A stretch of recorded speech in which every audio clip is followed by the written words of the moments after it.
right, people. Let's go. Let me check the close-up camera. Hey, what's up, guys? How's everybody doing? Welcome to Rhythm for Peace. It's May Day, Monday. May Day, Friday, May 1st. Are you guys hearing everything? Everything good? I see there's already some guests here. I'm going to bring in our first percussionist in a second, but let me say hello. Let me turn down the competition first, though. Yep, I got it, Richard. Thank you. I realized we're trying some different things here, so I'm going to get up close to this mic. And as usual, you guys, I'm juggling a lot of buttons and knobs and sliders and faders and all kinds of stuff. But it's okay. We're going to do it because that's what we do. We get through. We improvise. First of all, I want to welcome Bill, nice and early as usual. Bill, Roseanne, Richard is here right now. Urban Dervish. All right, all the Tuesday Muse-Day regulars. Sienna, nice to see you. All right. Well, we're going to get right into it, you guys. I have a good friend of mine, just a wonderful musician, human being, percussionist, educator, author, veteran, performing artist, does a lot of stuff around the Atlanta area and beyond. He's got several books, some of which you guys may have, some of which are coming hot off the press. And we'll talk about that in a little bit. But first, we're gonna bring in Dave Holland in just a second. And yeah, and Dave, by the way, is taking time out of his busy day, about to celebrate his daughter's engagement party, among other things. I hear the house is fully decked in tiki. I don't know how to say that. I'm gonna try to bring him in right now. Let's see if I can do this. Hang on a second. There he is, the man. Hey, it says I'm on the air. All right, let me. I haven't seen that sign in a long time. You're on the air. I gotta catch up my tech here. Hold on. Let me see if this will work. I'm gonna try to go to split screen. Hang on, everybody. Oh, look at that. Oh, okay. But I want this other camera. Oh, and now. Okay, hang on. It's gonna happen. There we go. All right. Go ahead, Dave. Let me see it. Can I hear you? Well, I can hear you pretty good. Can you hear me? I can. Yeah. Amazing. I guess you see the split screen on your side. I don't see it on my end, but it's all good. Yeah, you're not going to see it. It's just for the. If you tuned into the YouTube channel, hopefully it's there. Well, it's okay. It's there. But Dave, thank you. Well, hey, happy May Day, brother. It's great to see you. Yeah, good to see you as well. So I gave you a little setup, but I just want to let you do your thing. So I'm gonna, you could just talk to everybody directly. I'm gonna stay out of your way. Well, I think it'd be fun for me and perhaps the folks that are sort of tuning in regarding your vision around this whole event. It's pretty remarkable for somebody to take the initiative, and you and I can certainly talk back and forth around why what you and I do are so valuable in this current climate. And how what we can do to get the message out, but what you're doing today is pretty unique, and I'd love to hear a little bit about your vision, and then maybe I can springboard off of that. All right, I will take that invitation. That's set up. Do I have a choice? All right, let me. No, you're the one that started this whole thing, so you got to take responsibility for it. That's right. I'm still juggling the mic over here, so excuse me, everybody. Let me see. Oh, let's see how far this can come towards me because I always obviously have to adjust my cameras. You guys, yeah, rhythm and peace, two really important things. But let's focus on how music making can bring peace. So many ways. First of all, we know that rhythm making in our community is really a community event, right? Usually, and that's one of the big benefits of music is that it brings people together. It's also cross cultural, so and international, global, and so it brings people together in a way that's egalitarian, that's respectful, that's creative, and it helps people listen to one another. It sits people down with a common cause, common goal. And it's not just the social things. Music brings something that almost no other art form can bring. I might get in trouble for saying this, but really, if you think about it, co-created beauty and experiencing in the moment beauty together at the same time from the same effort, that's something that's special. Now you could say, oh yeah, well people could paint a wall together.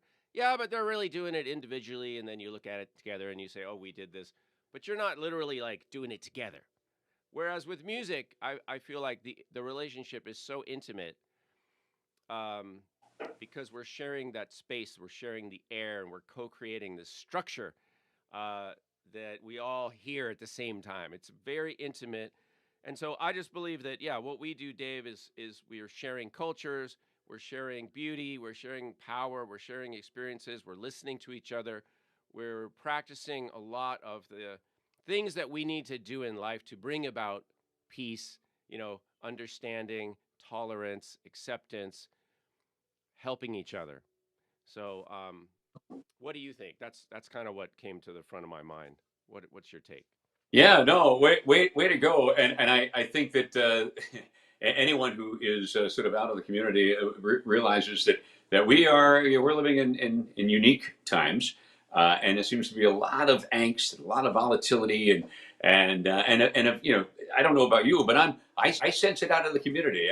When I go out, it's everyone's like walking on eggshells, and everyone is, and I think there's this sort of underlying anxiety. And if we don't walk out into the world, Marianne Williamson says we shouldn't leave our house without at least 10 minutes of meditation every day.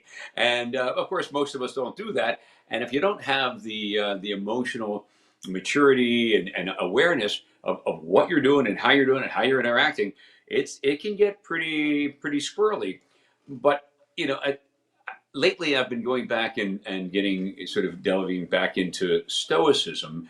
And it's really a wonderful reminder that the guys who wrote all of this great ancient wisdom 2,000 years ago, they were living in crazy times too. And they were living with crazy leaders that were doing crazy things and all kinds of movements and war. And they were still finding peace in that moment.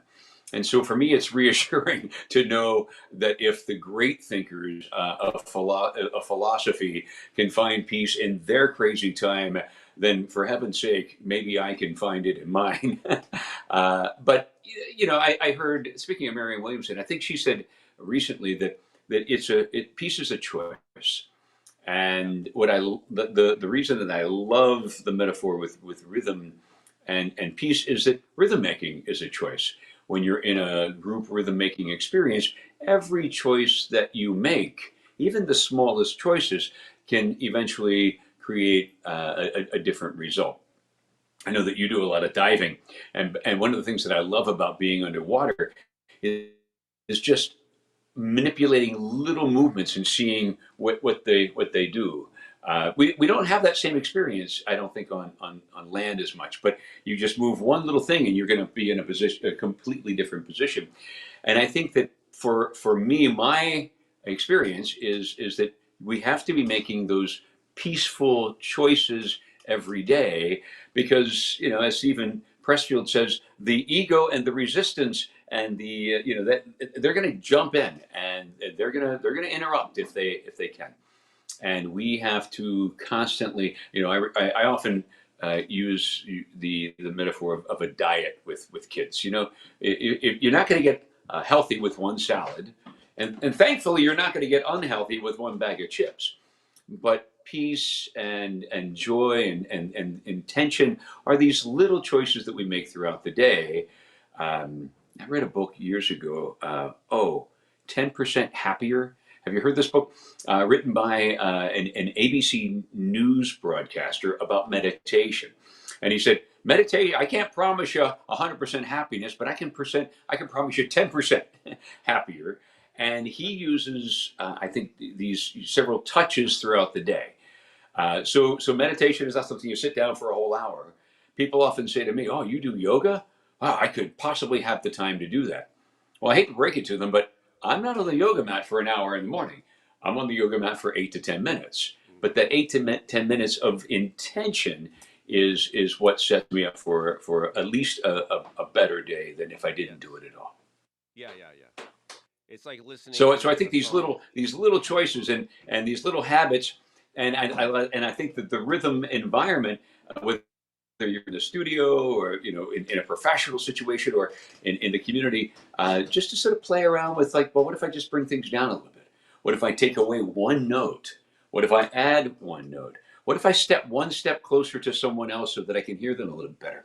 All of these things help to create a new experience, a new level of awareness, and I think a wonderful thing for us to play with, and also to give ourselves.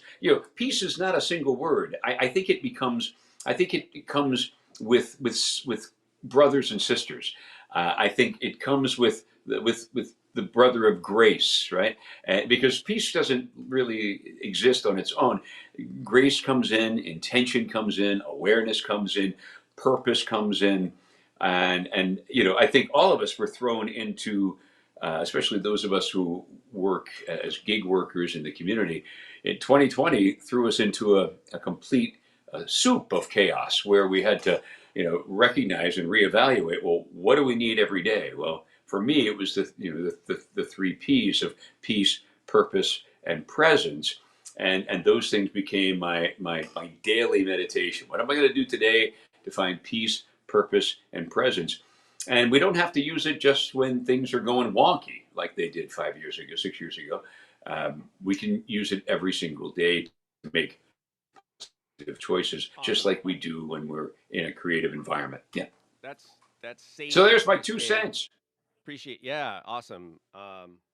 That's great. That's awesome. Well, let's do some of that peacemaking and share. I'd love people to hear kind of what you're doing over there. You see behind everybody. Look at behind Dave. It's like a toy store for a musician. So I'm gonna leave you to it for a little bit, and we have some time. There's nobody booked right after you, so we have a little time. So take as much time as you want, within reason. And I'll I'll check back Oh, with you when thanks for you're sharing done. that, because Yeah. you give me the floor. Well, I don't, because it is a rhythm making experience. I wanted to share um, some of the lessons. Just a couple of years ago, I was in Nigeria studying this wonderful drum. This is a member of the Yoruba talking drum family, the Adamo. Big shout out to my teacher, big brother, guide, mentor in the Yoruba culture, Lekan Adedokun. And you can find him, Lekan Drums, Lekan. If you're interested in learning talking drum, he can do online lessons, video lessons. And of course, this drum was made by him, Lekan Drums. And he makes, I believe, arguably the best talking drums and omele bata that I've ever come across. And so, a big shout out to him. And I encourage you also to find out about the Nations Rhythm Festival. When I was there, I was participating in the Nations Rhythm Festival and also studying, but also sharing some of the things that I do. Because I think as folks that work in the U.S., I think one of the things that the gifts that we have is to sort of gather a whole lot of different lessons and cultures and inspiration from other places, and then weave a new basket, weave something that's going to create a new container for folks to express themselves. And so it was fun for me to share to the folks there what I had learned and been inspired by their culture, but then present to them something brand new in the way of workshopping and playing with drums. As a percussionist, it is my opportunity and obligation to learn to play the drums. But I think it's also important that we learn to play with the drums, and that's the invitation that I have. So here's a little Yoruba lesson, and I've heard people say that that alafia is not really a Yoruba word, but that's not what I hear from my Yoruba teacher. So alafia, you may know the song Fanga Alafia. That was actually written by someone here using some inspiration and words from the Yoruba language. But if I say alafia fun o, that means alafia, peace to you. And so we can actually say that on the talking drum. Alafia fun o. And then alafia fun yi. That means alafia for you, the collective. So kind of like the Latin language, they have you to one person, my friend. So I might say alafia fun o to Kalani, because he's older than I am. Alafia fun o. Alafia fun yin. That's the collective you. So everyone here gathered online today, that's alafia fun yin. And then alafia fun wa. The inflection goes up. And that's that means peace to us, or to bring peace to us. Alafia fun wa. And then there is even a bigger us, meaning that we take everything into consideration. And so just before we put bobowa, alafia fun bobowa. And that can become the refrain. Alafia fun bobowa.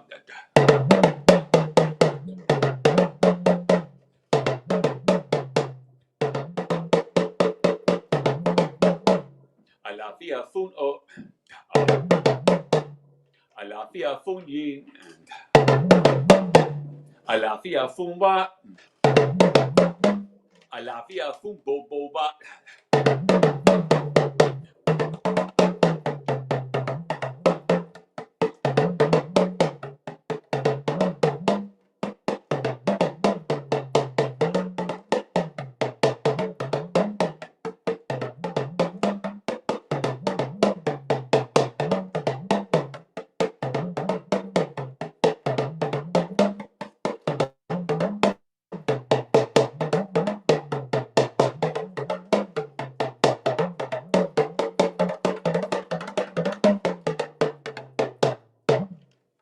So a little talking drum peace rhythm for you on Rhythm and Peace Day. Nice, Dave. That's awesome. I Thanks for appreciate letting me share. the lesson. Yeah, yeah. No, I appreciate that information, and maybe I'll hit you up for more details later. Um, because you're, Of course, you know yeah. what I think is fun is that when I was asking him about this and we were going back and forth, you know, the sort of the riff that they play in on talking drum, 1, 2, 3, 4.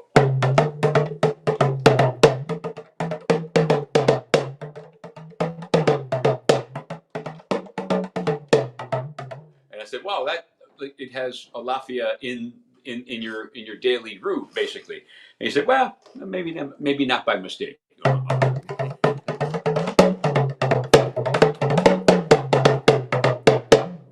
Yeah.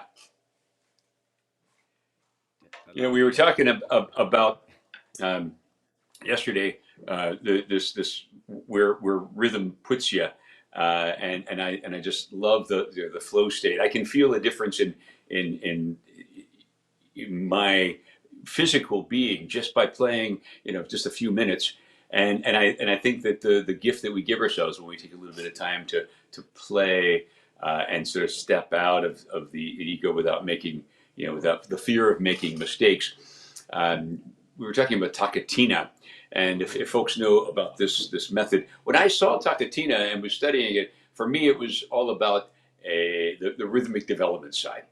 And then I took a weekend workshop with Reinhard Fleischler, the inventor or the creator of this protocol, and he shared the philosophy.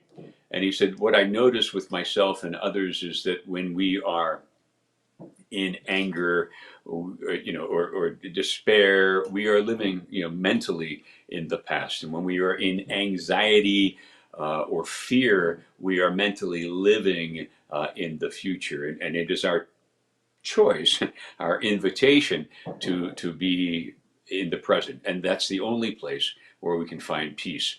And so Takatina basically puts us in a place where we don't have any other choice but to be in the moment, because we're stepping and we're moving. And I think that any drumming can do that for us if we really focus on what we're playing, and whether it's something for development or just an expression, or just playing 10 minutes for yourself as a rhythmic meditation. I think it's a serious gift that we should all be giving to ourselves on the daily.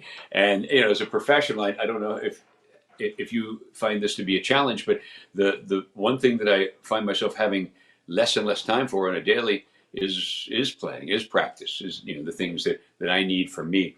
And so I appreciate your reminder to us all that peace can be found in the rhythm, and it's a choice.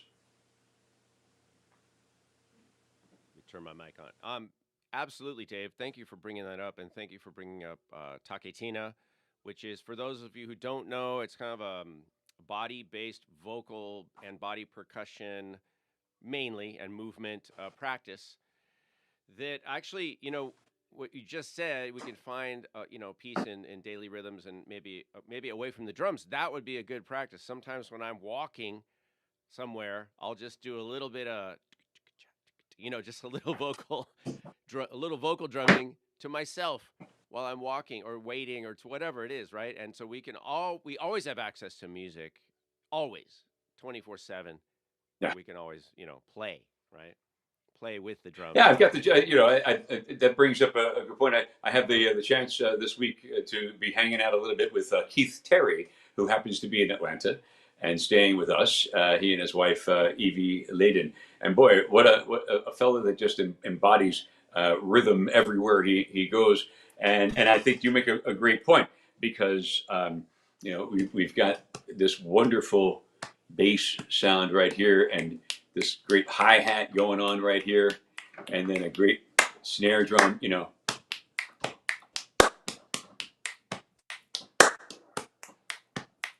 So you can take that rhythm with you everywhere you go. One of the activities that I often do with groups as a warm-up is to have everyone play, and then along the way I might do a call, and then invite them to do a response. And the call is, hey, where are you at? And the response is, I'm right here. Because when we're playing sometimes in a drum circle, we wander, we look around, we check with someone else. Hey, I wonder what kind of djembe that is. But I think I often do this to myself as well. Hey, where are you at? Who is it? Eckhart Tolle talks about that. He said, be where you are. If you're in the shower, don't be in the meeting. Be in the shower. Don't be in the car. And I find myself reminding myself of this all the time in traffic. I know that in LA you don't know anything about traffic. Nope. But I think in those situations it's important to just like, I'm right here and I'm cool. Everything's fine. And so if we're playing along.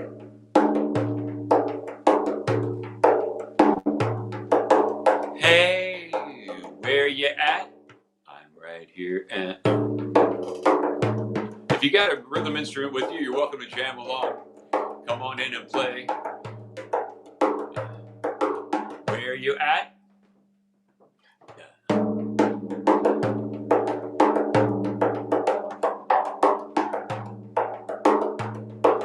Hey, where you at?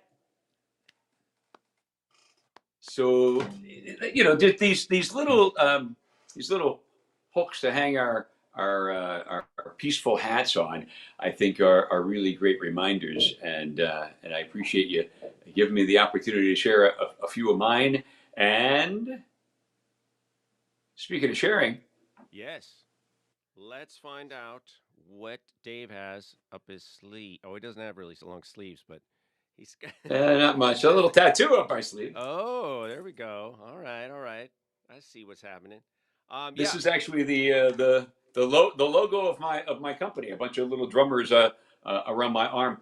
Uh, well, Awesome. the last time that you and I were on the channel, we were talking about the Rhythm Rhyme series of children's books.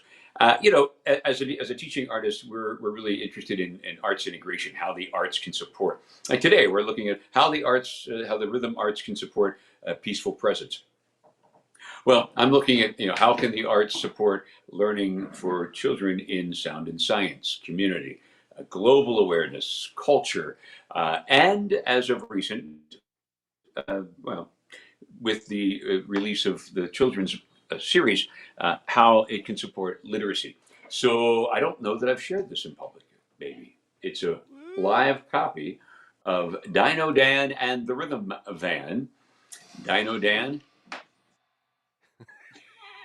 did I get sound effects You got a cymbal crack. or a drum roll? Oh, Dino Dan travels around the world collecting instruments and bringing rhythm circles to folks. And one day, the rhythm van breaks down on the side of the road, and he does what most of us would do when you're headed someplace and you get stalled. We begin to worry, we begin to frown, and then he has this like, oh yeah, I remember that I don't have to stay in that place. I can actually be creative. And the mechanic comes and the mechanic says, "You're not going anywhere for a week." Well, what does he do? He reminds himself that he can pull out his drums and drum right there. And so that's what Dino Dan does. He creates the most memorable drum circle.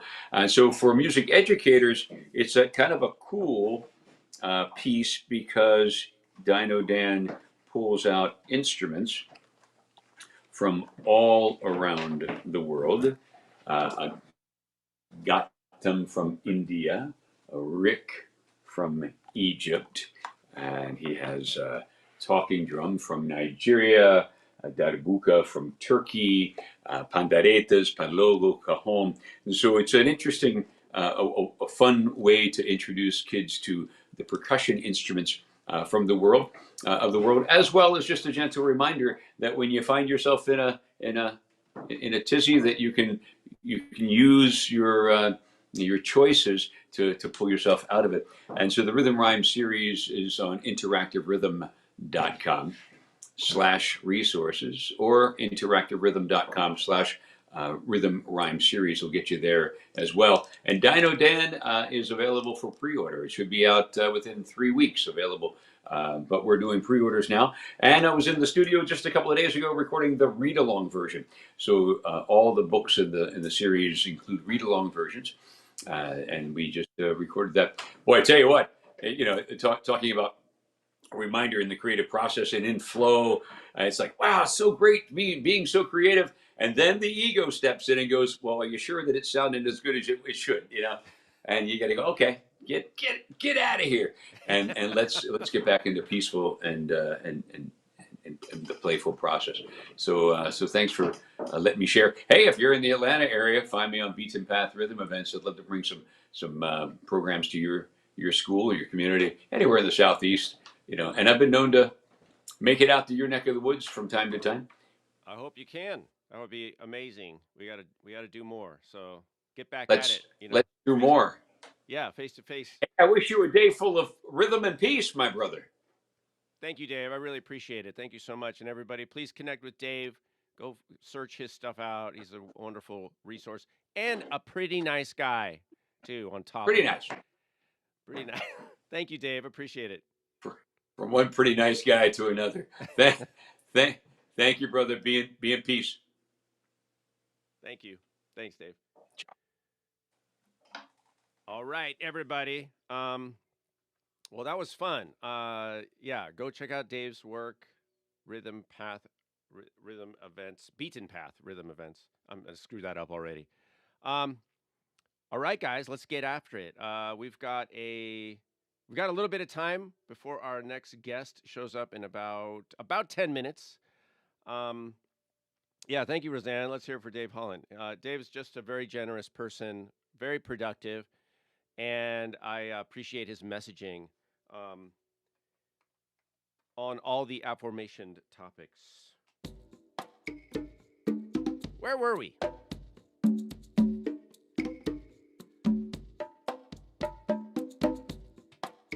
See if I can get back into a little bit of a flow state. I tend to get a little overwhelmed with the technology.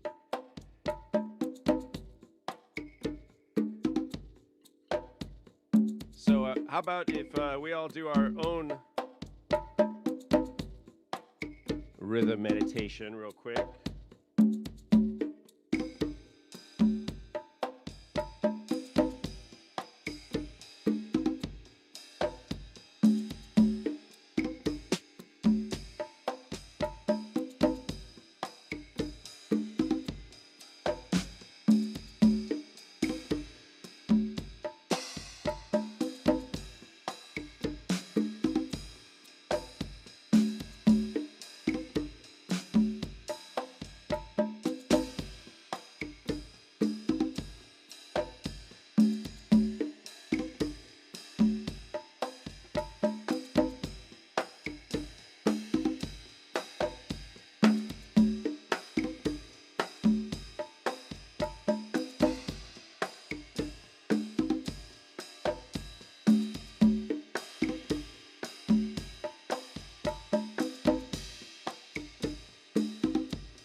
Okay, gang, it's about time for our next guest. But I do want to just say hello to some of the people in the chat. Um, and thank you guys for showing up. I see Roseanne is going to step away for a little bit. That's totally cool. I don't expect everybody to be sitting here all day with us. Monica, welcome. Hello. And who else? Anybody else I missed that came in later? Rebecca, nice to see you. I like your handle today. Rebecca for Paz. Or is it Pass? I don't know. Do you know? All right. We're going to invite our next guest in. Now, Matthias, Matthias, I hope I get your last name right. Kunzel. You're gonna correct me if I mess it up. But I want let's bring you in and say hello. Let's see. Can I do that right here? Hey, how are you? There you go. Good morning. And, can you hear me? Sorry, let me put my headphone on. Oh, okay. Now I can hear you. Hi, is everybody able to hear me? Good to see you. Thanks for stepping in. Now you and I have never met in person. This is our first meeting. Let me see if I can do this split screen thing again. There we go. All right. But so I'm gonna let you introduce what you're doing and where you are, because I don't know. It sounds like you might be from Germany originally or Austria, but what's happening? Yeah, we haven't met. Which is almost a crime. You know, you're thinking about how much overlapping people we might know. Yeah, to get back to my name, that's Matthias Künzli. It's all good though. Yeah, I got many versions. It's a Swiss name. I'm from Switzerland, born and raised. Oh, nice. And and I moved to the States when I came to study music. I landed in Boston, and then I was in New York for a long time, like 15 years, and then exactly 10 years ago, to the week, I moved across the country to LA, is where I am right now, with my wife and my cat that's over there, who may make an appearance, at least a sonic one. One never knows. My wife does a lot of Zoom teaching and things like that, and he usually gets in on it. he gets jealous that way. I'm here this morning really because of, since you said we don't know each other, really because of Randy Gloss. Yeah. Who we would like to give some extra love to in these times, because he's going through it right now. So he basically reached out to me saying that he was scheduled to do this with you, and you guys are, I think, old friends, I'm assuming. We go back pretty far, yeah. Right. And then, so I figured this sounds kind of incredible, you know, for many reasons. Obviously, I don't know. Drummers love drummers. I don't know if there's only drummers in here. I don't really know, but in this chat. But you know, Randy and I, we go a few years back.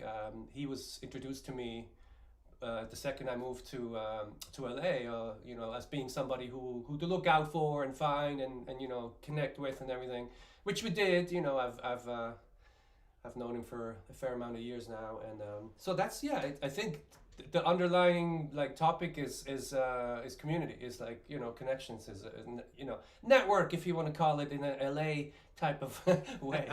No, but it's connecting with people. It's community. It's you know, looking out for each other. You know, highlighting each other. You know, the topic is, you know, drums for peace. I think drums, rhythm for peace, and. You know, I don't know that I have a speech ready for something so heavy, but I feel like what you're doing right now, what we're doing here this morning, or you know, all day, is what we're actually doing a lot. We're constantly bringing people together with music. You know, we're lucky that way. Other things do that too, of course. Sports, whatever, many things, lots of different arts, but I feel like music is really a very well received vehicle for this kind of stuff. You know, and it's nice to. It's nice to expand. Also, me selfishly, it's nice for me to be here to expand my sort of horizon and meet some of you guys. And I know yesterday you had told me, oh, you should check out Butch Norton, and also I forget his name. Jeff Tripoli. Jeff Tripoli, exactly. And I said, well, Butch and I know each other. We've played a little bit together in his amazing spot, but I don't know Jeff. And sure enough, right out you know, right when you told me about him, I went to check out his record and loved it. So, you know, there it is. It's kind of a thing we just automatically kind of do with music. You know, it's just such an easy thing to understand each other Yeah. through. Yeah, and it's shared, but it's also like mind blowing. What everybody's doing different things, and you just constantly are like, "Whoa, look at that! Check this, check this person out." What people are doing is amazing. Yeah, 100%. Yeah, and I often think of you know, as, I think especially as drummers, but maybe as musicians in general, you know, there's a whole this territory of like, you know, of like, okay, well, am I stepping into someone's turf? Am I, you know, the whole cultural appropriation topic, which in many ways is very valid, and we should be very aware of things in general, and but that doesn't just go with stealing someone's rhythm or someone's drum. I think it's just generally like being Right. yeah, being hopefully mindful and stuff, but with others, and for me it's been a trip because like I said in the beginning, I was born and raised in Switzerland, and I don't know Swiss folkloric music. I mean, I know it when I hear it, but I don't know how to play it. Hmm. I have zero skills in it. I have also no experience in or knowledge in playing like Western classical music, which would also be my turf, if you will. Don't know that. I mean, we're surrounded, you know, Germany, Austria, Italy, France. It Yeah. doesn't get crazier Yeah. than we're literally in the middle of it. Right. And Right. don't really know that music. I mean, I you know, I don't know how to play it. So in a way, I think about this a lot every single time. And I'm 50 now, and I've been doing this for just a little bit over 30 years, like professionally, if you want to call it. Uh, you know, making a living, going around the globe, and every single time, I feel like when I play music, I'm basically a tourist in that music. Mhm. Whether that's me coming to the States studying jazz, and like, you know, I went to school for that, and like drum set, and you know, and getting into all kinds of different things, falling in love with Brazilian music, you know, different things from all over the globe, really, playing a lot of Balkan music, Middle Eastern stuff, whatever. Many things that came at me. Every single time I get to play somewhere or play a show somewhere, I play on someone's record, I feel like I'm basically being invited by somebody who's saying, okay, cool, that guy, all right, you know, let's have him, I don't know, add his flavor, you know. So I'm always feeling like I'm being invited. It's kind of amazing, and so that alone I think is pretty nice, you know, metaphor for how we can be and treat each other, you know. Yeah. I know it gets complicated when it comes to too many things, but like, you know, borders and identities and nationalities and all these things. A lot of people find those things very yeah, they feel strong about it, you know, strongly about things. So I know it's not just that simple as, oh, we all get on the stage and everybody's fine and we're just playing music and it's all good. But in a sense, we're constantly giving a really nice example of that, you know, Yeah. of the saying yes to somebody, and you know, and trying to vibe. Yeah. I think also the point you brought up, and we'll get to some playing in a second because I think you Yeah. want to hear, you know, some music also. But I think this is an important discussion. I always appreciate discussions around, you know, whether you want to call it appropriation or misappropriation.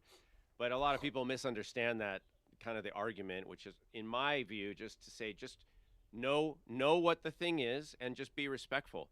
That's all. Just know what it is, be respectful. But that doesn't mean you can't do your own thing.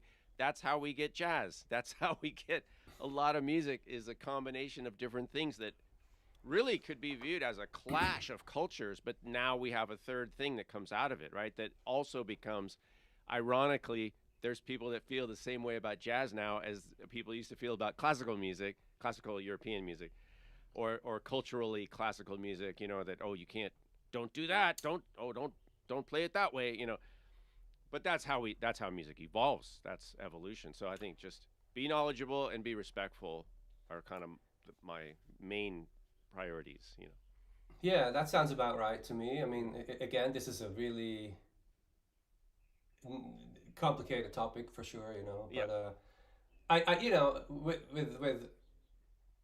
yeah, there's of course there's the people that want to conserve like really their heritage, their culture, their sound, and I can respect that like 100%. And that's also I go see that, I go hear that, I go listen to these people, and I listen to their records or field recordings or whatever, anything. At the same time, yeah, like the people that I get to play with are mostly the people that have maybe an urge or like or at least are open to like expanding maybe their sound. When I started playing with Brazilian people, well, I can play pandeiro and all this stuff, but I'll always have an accent to some degree, for sure, and it's fine. Like it makes me think of one thing that some of the highest compliment I think I've ever gotten after a show or after in music period is when you play with a Brazilian group and they come up to you and speak in Portuguese. It happened to me also with play with a Colombian singer, and I think somebody just came up to me, just assumed that I knew Spanish, and it's not, it's not that far off, but when they then realize, I'm like, oh, slow down, I understand a few things, but I don't really speak Spanish. Yeah. Then they were like, how did you play that music like that? And I don't know how I played that music that day, but it's nice. I mean, some people also, they're not musicians, so maybe it's harder for them to imagine that we can actually adopt ourselves like that, because that's what we do. But at the same time, still, it was a nice thing to see or feel. It's like, oh, well, these people really think I was part of this in a way. That's nice. It's a nice statement.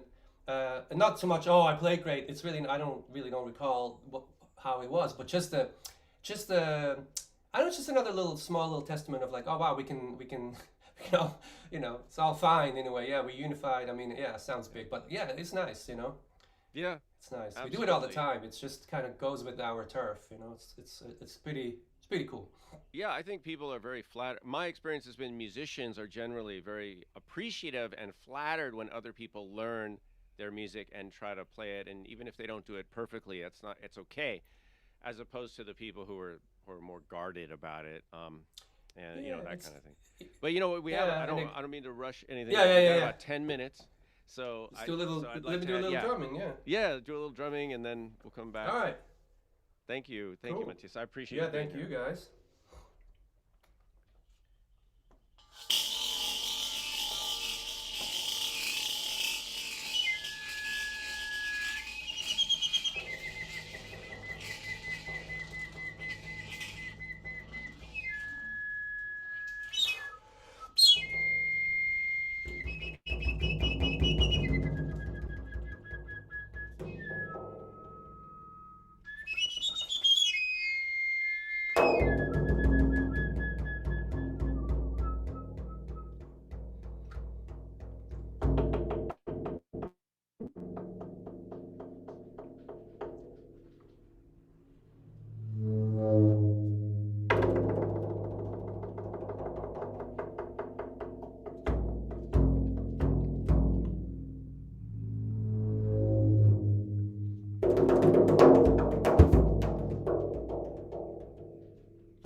Gotta have a rooster.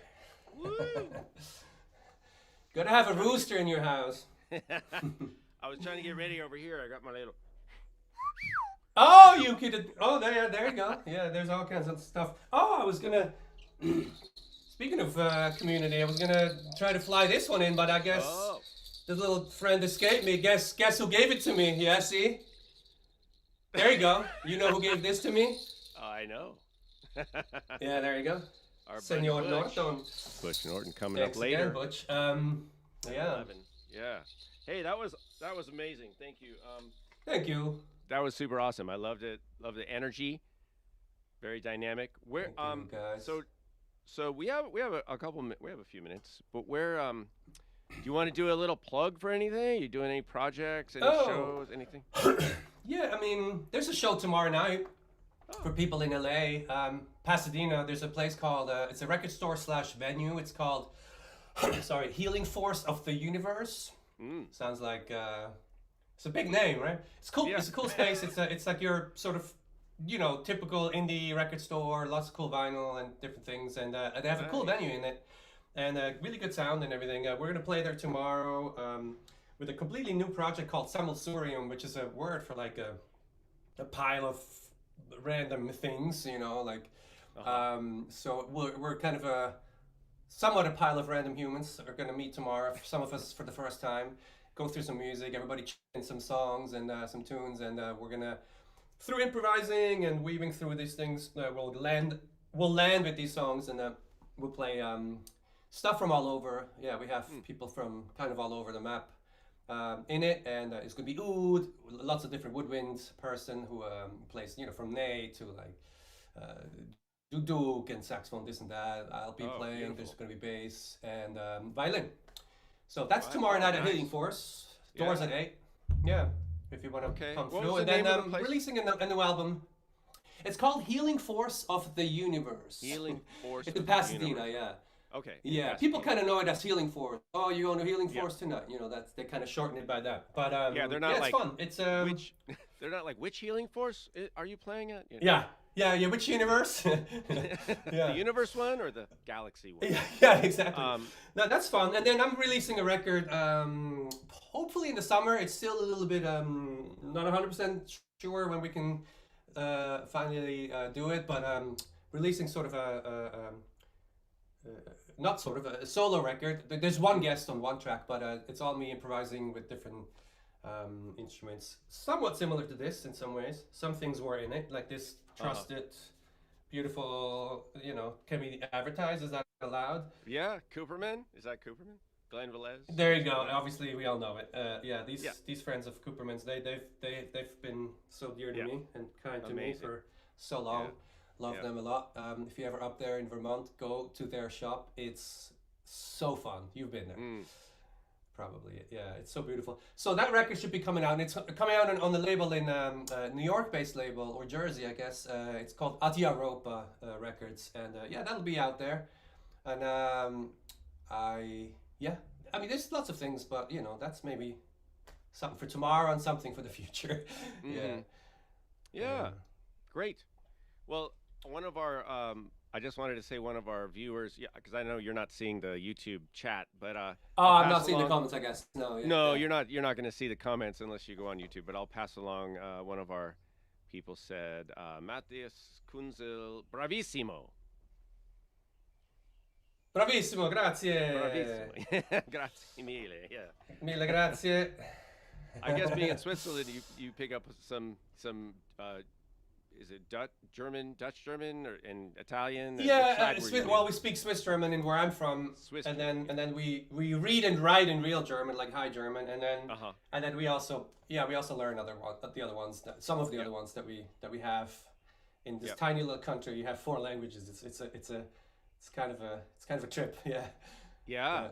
Beautiful country though. I hope you get to go back and visit much or. I go. My average, I think, is 3 times a year, and I usually try to stay just around a month if I can afford it with like different things, and try to pack in some gigs and stuff. I'm working on my summer right now. I'll be there mid July through the end of August. I have a bunch of gigs now lined up, and Oh, anybody beautiful. needs anybody drumming in Europe, I'm around. Yeah, still Hey, you looking never for know. stuff.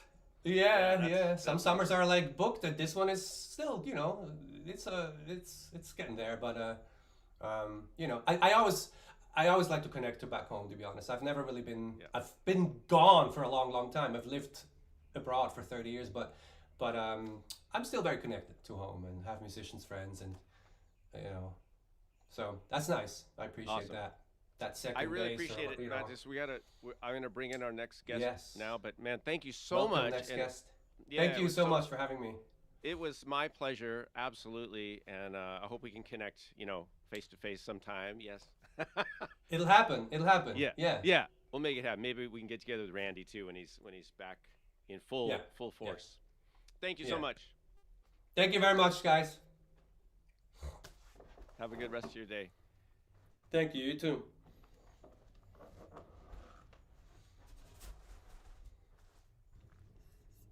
All right. Okay. Hello, Carolyn Brandy. Hi, am I on? You are on. I'm trying to juggle cameras here. Let me see. How's the setup? Is it looking okay? Can you see my drum, or do I It need to looks move back? beautiful. It looks absolutely beautiful. Right Let me there come or in forward? next to you. That looks great, I think. What do you guys think? I'm gonna ask the people on YouTube. It looks good to me. Looks perfect.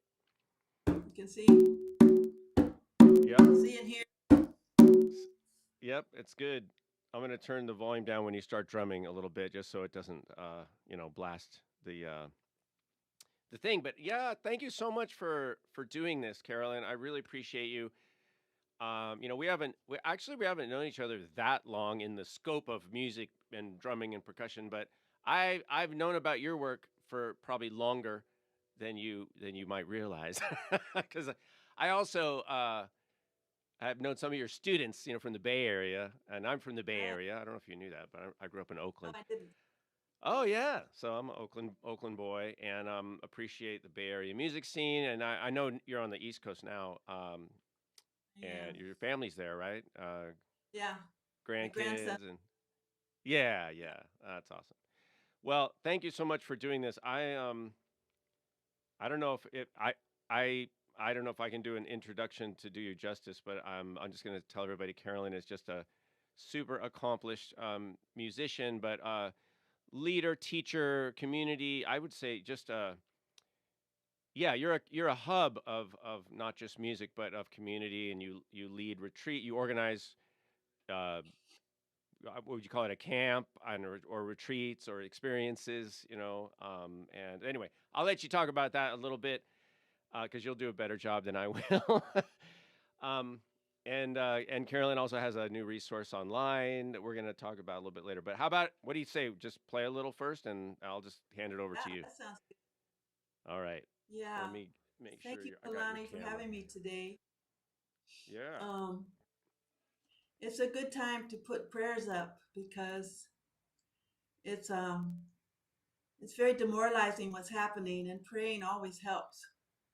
And so I'm going to pray in my way of praying, which is playing the drum and singing songs that came to Cuba in the diaspora from the Nigerian Yoruba people, because I pray to Orisha, the natural powers of the universe, Orisha, and um, it feels good. The music is beautiful. It's heartwarming. It's heart rendering. It's beautiful. So today I'm going to sing for Obatala, which is actually my own personal Orisha. Obatala is the snow-capped mountains. Obatala is the wizened elder. Obatala is the king of the white cloth. Obatala is male and female. Obatala is peace. Obatala brings peace. Obatala brings clarity.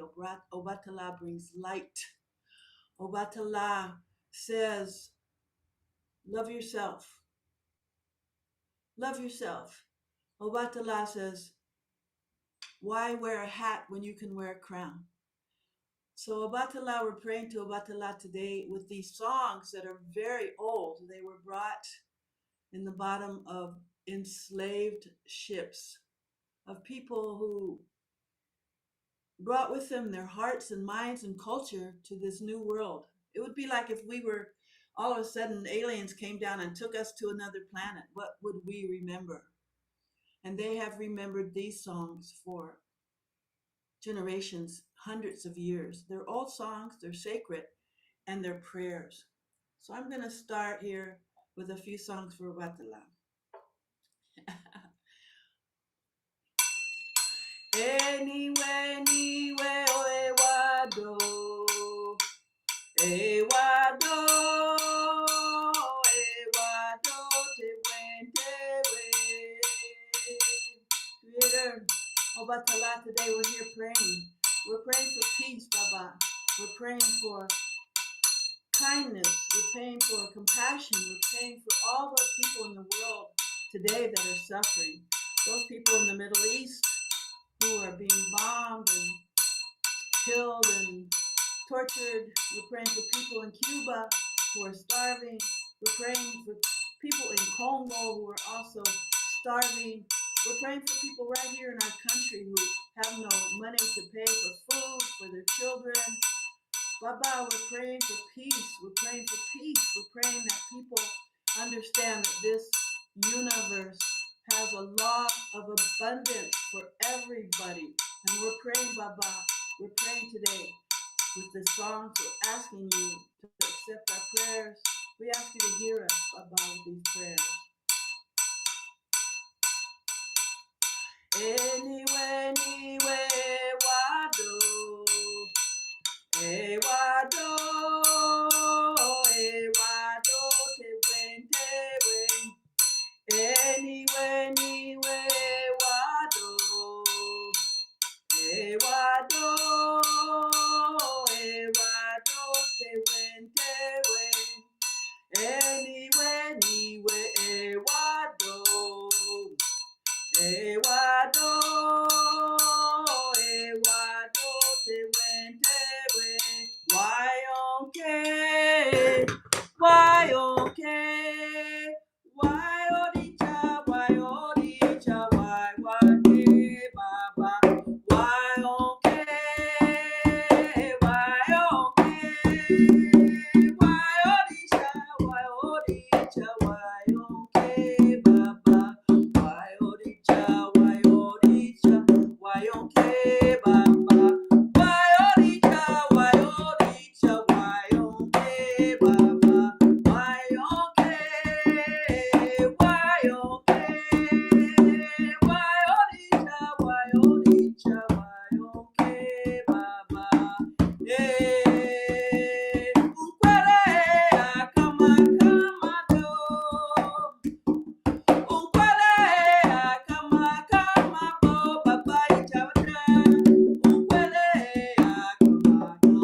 Here's another song, another few songs for Obatala that I love.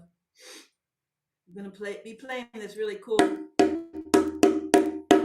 kaha. It's a wooden box. It's got a really cool sound.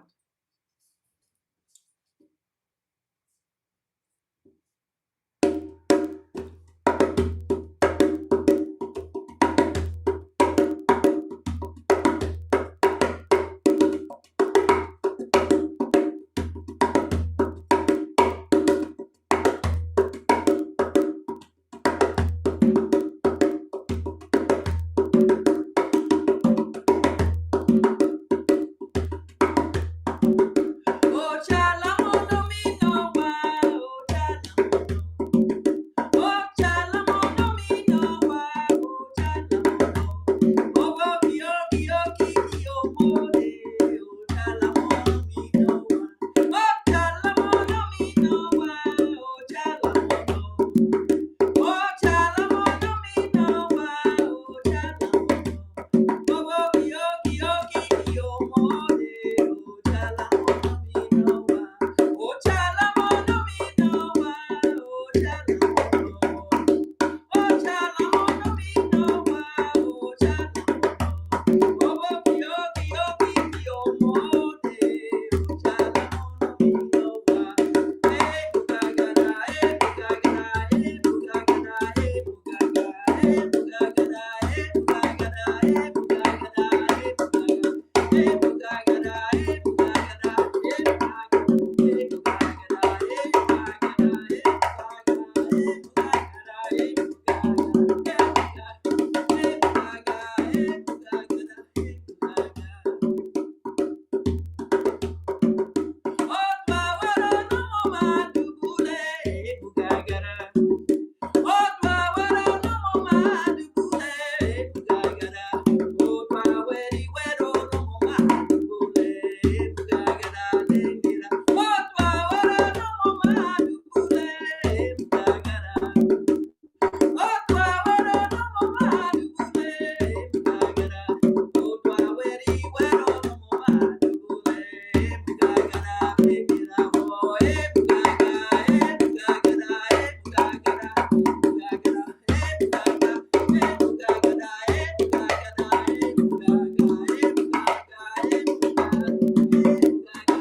Yeah.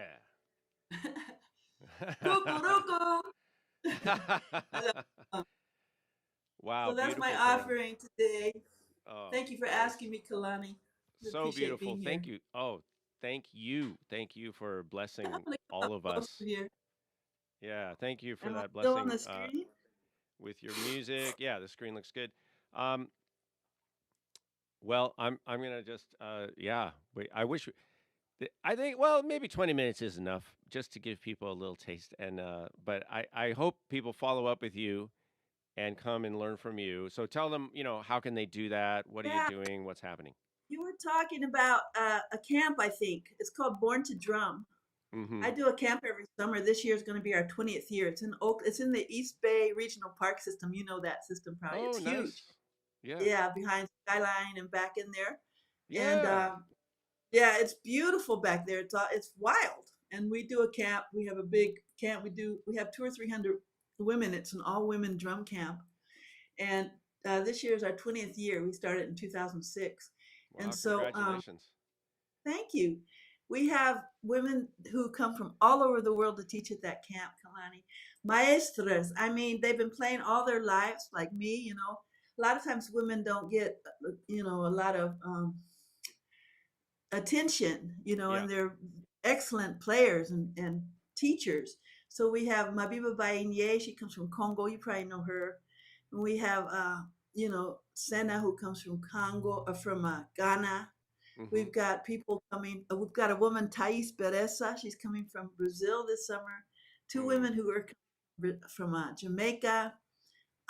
Women from Spain, from you know Puerto Rico, and it's just fabulous. We have Native American drummers, and it's so much fun. And the beautiful thing about it, Kalani, is the connection that we make to each other. It's like there's nothing barriers. There's just love and acceptance, amongst everybody. It's a beautiful, beautiful thing. So we Yeah. camp out for 4 days, or some people, it's easy because it's so close to town. It's like It's 15, so 20 close. minutes. I didn't realize it was right there. That's amazing. Yeah, Fort Meadows is where we're at. So that's going to be happening July 17th through the 20th, and Mm. it's going to be beautiful. We have nighttime jams, and we Mm. do a concert at La Peña on July 16th, a Oh, faculty nice. concert. Uh-huh. La Yeah, so Peña, we that's have- in Emeryville or Berkeley? Where's La Peña? that's in Berkeley, Berkeley, Berkeley, yeah. California. Yeah. Yep. So, so the other thing that I'm doing now is this is my new project. I launched it 3 months ago. It's called Tumbadora Academy. Mm. And, I'm deep into my eldership now. I've been playing since 1968 for what is that, 55 years or something. And I've been studying Cuban drumming for most of that time. And I've been to Cuba more than probably 30 times. Mm. And I've got a ton of videos, I've got interviews, and I'm a professional student. I love to study. I'm always taking classes. And Mm. so I've got just a wealth of information. So I'm putting it up. I have put it up on an online subscription course, and I've Mm-hmm. tried to keep the price down. It's $30 a month, and that covers also all of the core curriculum, which is me teaching, and I've Uh-huh. taught for so many years. I've got a good pedagogy, and Mm-hmm. also I've got a whole bunch of Cubans who are sending me videos of them teaching. Mm. So I've got Ramon, especially Ramon Marquez from Kutumba down in Santiago. He and I have been friends since 2000, I think the year 2000. Mm. And I've been to Santiago several times to study with him. And so he's sending me a ton of videos right now on Mm. all of the Oriente's music. All that's a lot Wow. of it comes from Haiti. It's less known, for Yeah. percussionists than the Yoruba stuff and the Congo. Right. There's a lot of Congo stuff down there too. But anyway, I'm Uh-huh. really proud of how it's turning out, and I'm working really hard on. I'm putting up content every day. You have to see this. I've got an interview with Manini, the man who created Afro Cuba de Matanzas in 1957. I've Oh, got tapes really? of Oh Manini, my goodness. teaching us. Wow. I took 6 tours of people to Cuba between the year Yeah. 1999 and about Mm. 2011. Mm. And I've got videos of all of that. I've got a ton of stuff. But the thing is, how I feel about it is I don't want it to go in the dumpster. Right. Right. I want to Yeah, and share even it. though, yeah, exactly. And so I hope people take advantage of that because that is a treasure. That's just an amazing resource. Yes, And thanks to it people really like you who are accomplished players and passionate teachers, but also lifelong students, which we all should be. Um, and it's deep. also just yeah, It and never ends. not to belabor the point, but now is the time, and we want to support Cubans, and because they need a lot of, we need to raise awareness and give them support. Carolyn, Dave Kabrensky is That's waiting in the part, wings to come in, okay. but That's part of why just I'm doing it. yeah, but let's I yeah, anything else that you'd Oh, like to say? let me tell you that you can go on my YouTube channel. It's at Mm-hmm. Carolyn Brandy YouTube, and there's videos there that have the link that'll Uh-huh. get you into the Tumbadora Academy. There's a video there on YouTube that is a little tour of what the academy is, and then Oh, if nice. you want to press the link, and you can go in and you can register for the program right there. Nice. Thank you, Well, Kalani. thank you. Thank you so much. Really appreciate it. Your music is Short so and sweet. beautiful. Yeah, thank you so much, Carolyn. Appreciate you. I appreciate you too, Kalani. You're a great guy. Thank you so much. Thank you. Thank you. Blessing. Blessings to you.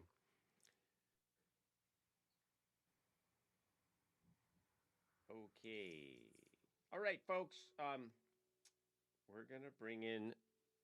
Actually, let's just do it right now. If I can do this, hang on. Dave Kabrensky. Look at him. Hey there, everyone. Oh, looking very dapper. How's it going? Friend. It's going well. Thank you for waiting. I saw you showed up in the green room nice and early because you're a professional, and good to see you, Dave. I'm glad I did too because that was beautiful what Carolyn was doing. I was grooving over here. That was amazing. That was just Right? what I needed. Yep. Right. Exactly. It's amazing that we can all give each other these different things, these little gifts of music and share and everything. So yeah. Let me see. Yeah, it's kind of ironic. Everybody signed, all of you guests. Everybody's like crammed into the morning. So I wish we had. And then there's nobody from like 11:20 to 2. But we'll get it done. But if maybe Yeah, I'm just we'll get dropping it that in. done. You'll get it done. Yeah. W- But I'm just dropping Well, that good info in morning there to you. It's in case any. afternoon here. Yeah, it's afternoon. You're on the East Coast. All right. Why don't you do a quick intro of yourself? I'm going to stay out of the way, Sure. and then play whatever you want, and I'll see you on the other side. Sure, that sounds great. Thank you so much. Yeah, so for people who don't know me, I'm Dave Kabrensky. I've spent the last 30 years of my life dedicated to, and kind of like Carolyn said, a lifelong student of the music. I've spent the last 30 years traveling to Guinea, West Africa, studying traditional music of the Malinke people.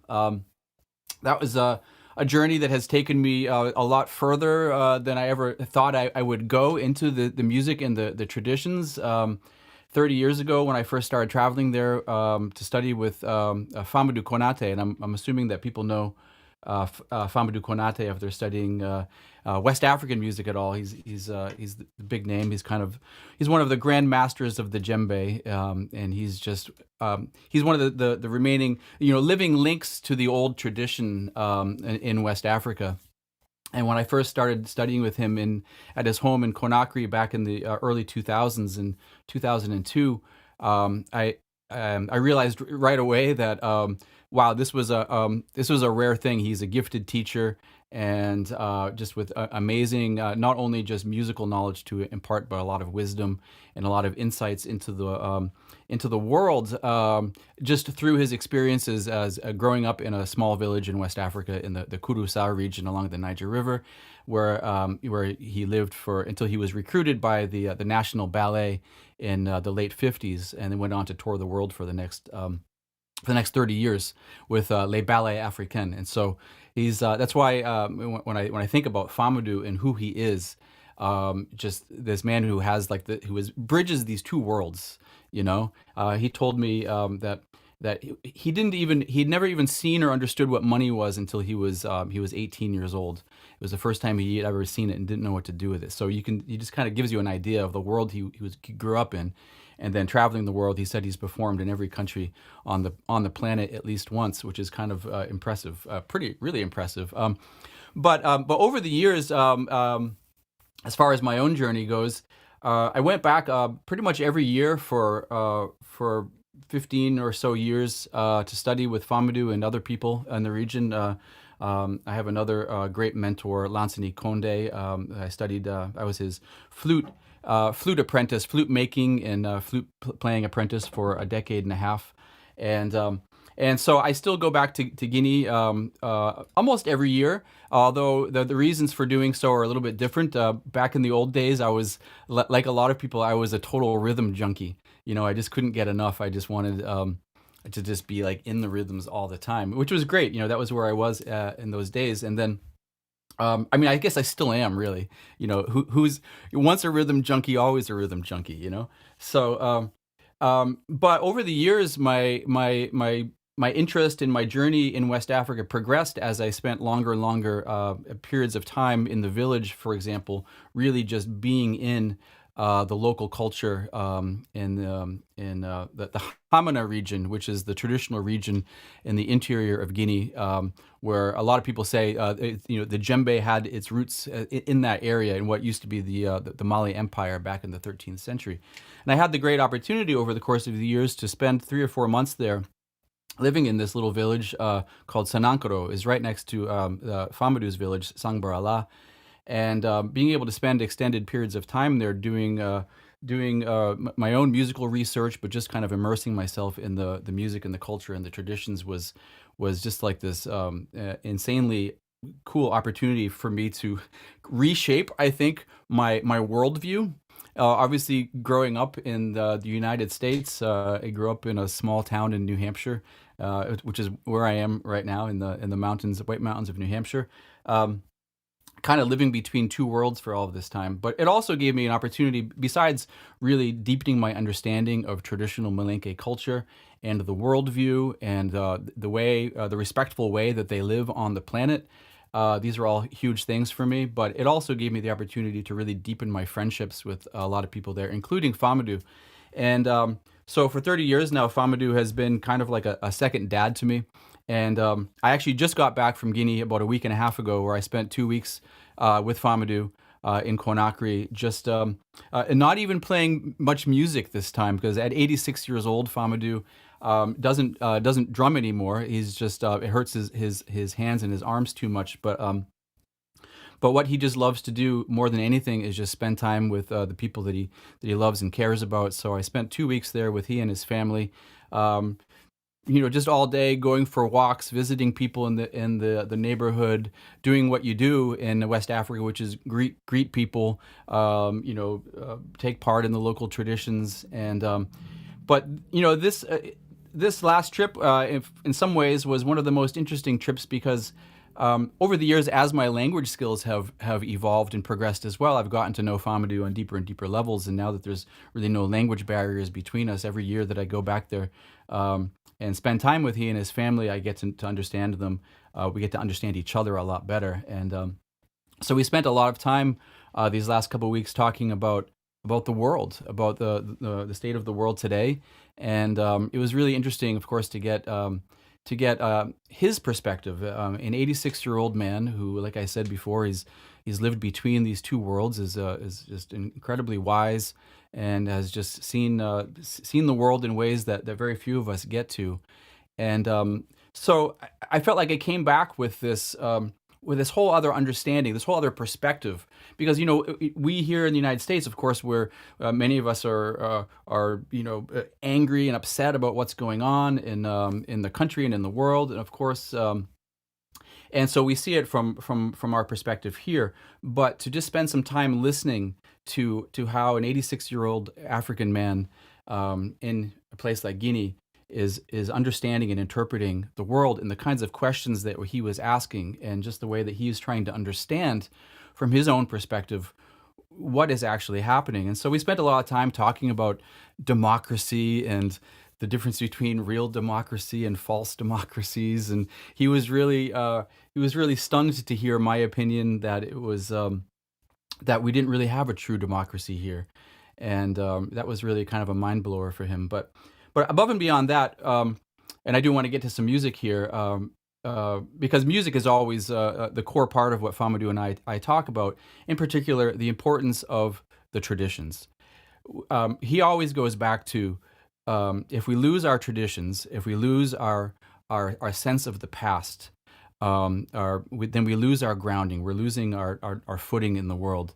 And so he's just really super concerned in the world today, in his own culture and in the world today, that is happening super quickly with the the advance of technology, and people in his own culture, the new generation becoming less and less interested in the old cultures, and for a culture like the Malinke people, who have had their history transmitted, passed down through the ages solely through the vehicle of song. It's kind of like, you have to imagine that for a second, just like to have no books, no written language, no history books, but to know that it all is contained in the vehicle of song, and how important those songs then become.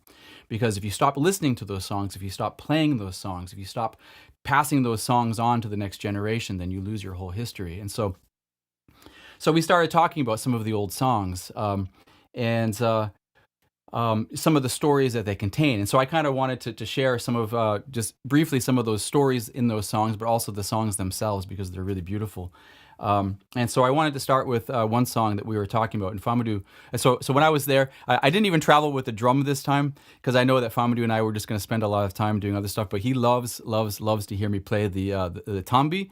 This is the traditional 3-hole flute, Malinke flute. It's actually belongs to the Fulani people, but the Malinke people have adopted it as their own instrument.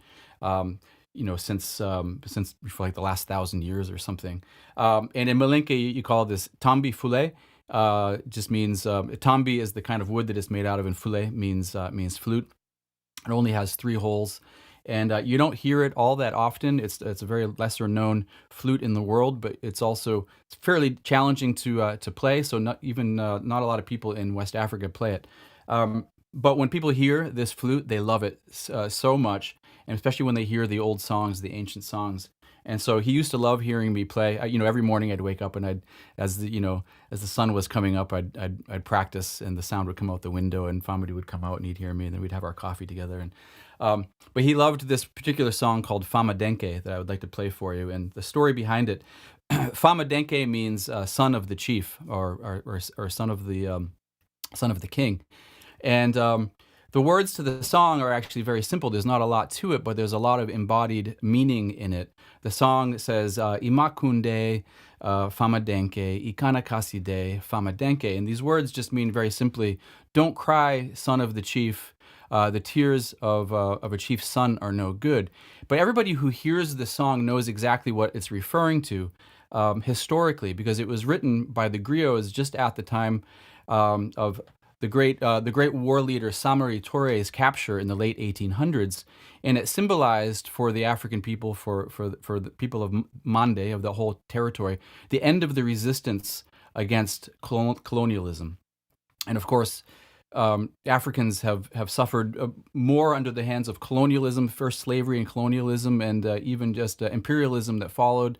And still to this day, they're being affected by decisions that we make here. So the story of Famadenke, it's when people hear it today, they remember their struggles, they remember what they have overcome, they remember their heritage. And so I'd like to play this song, Famadenke, for you.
it's Famadou would say that when he would hear that song, it would always make him cry. So, but I think it's a good meditation too. That song, it's a beautiful song, and it also shows a kind of a deeper side of the culture, the Malinke culture, because for a lot of us who study the drums, we know the djembe and the dundun drums, and it's the songs that oftentimes get overlooked, but it's there in the songs where the deepest meaning is, and that's where, like I said, where all the history is, and so by the way, so that song dates back, like I said, to the late 1890s, but there's songs that are even obviously much older.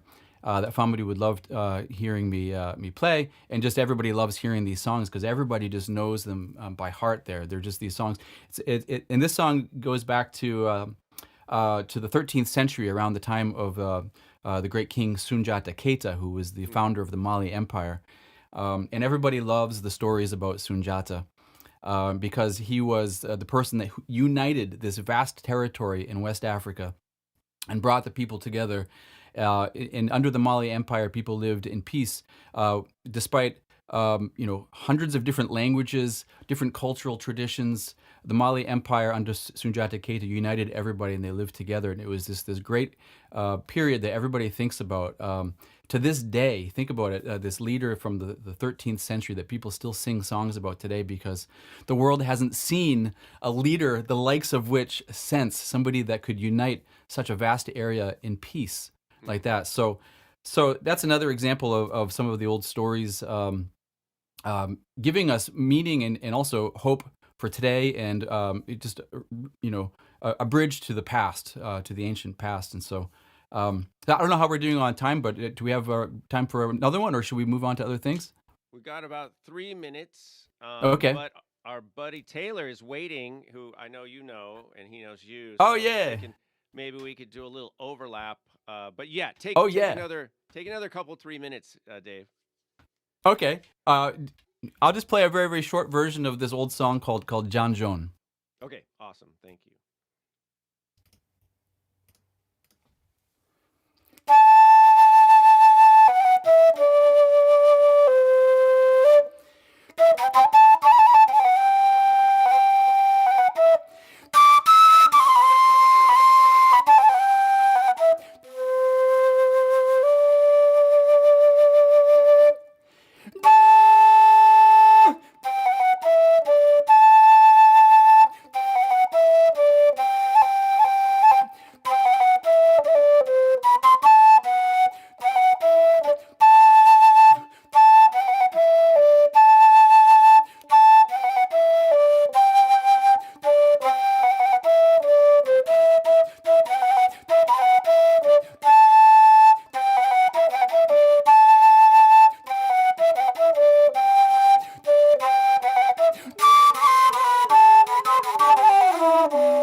Yes. All right. Wow. That was awesome.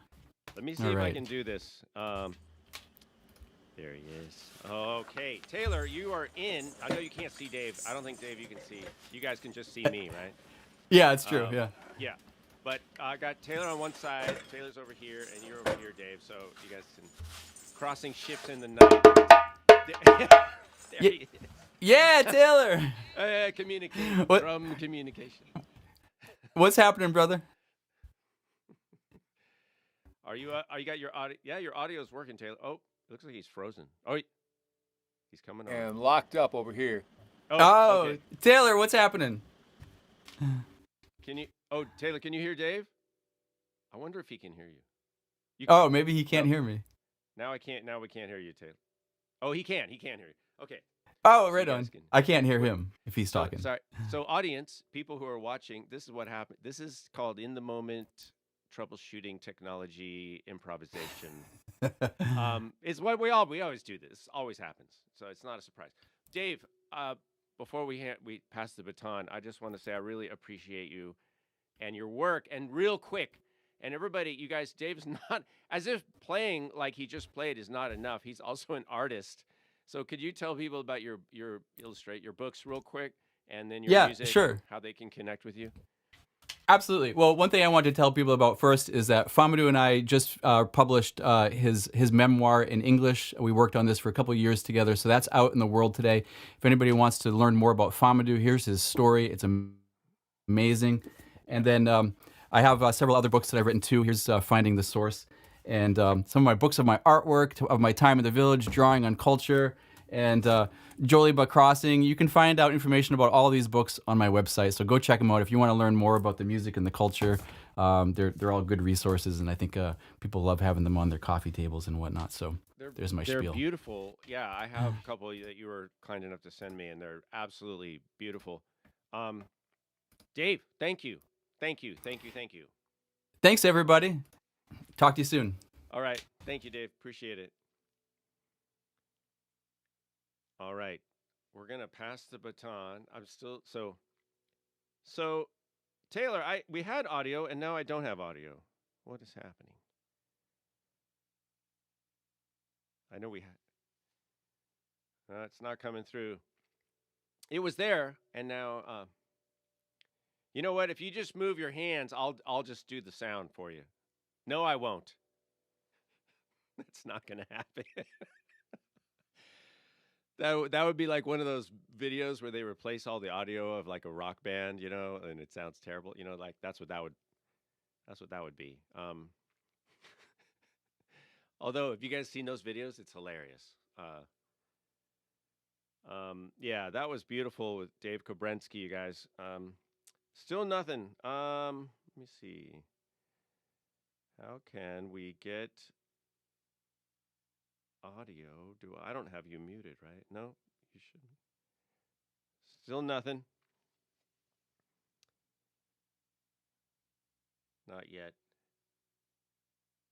Yeah. Oh, he's going to come back in. All right.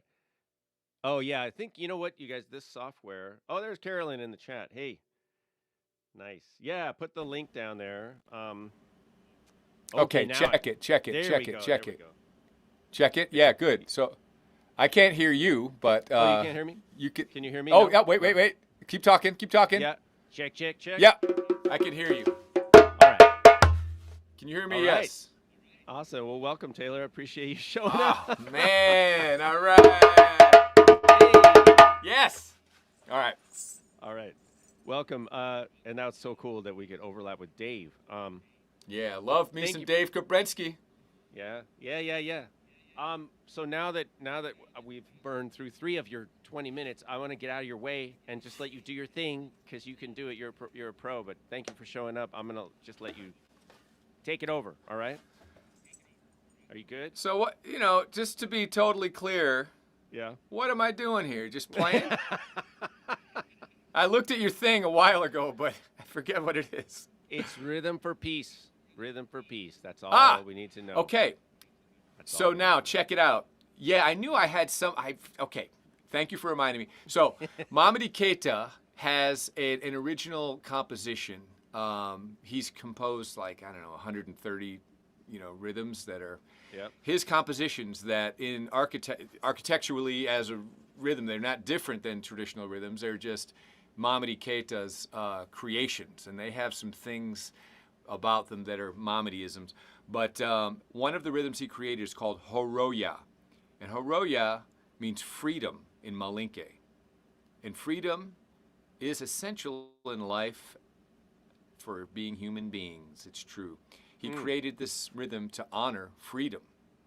And let's see, I'm going to play it from the Djembe Fola app. See what I'm playing here? Okay.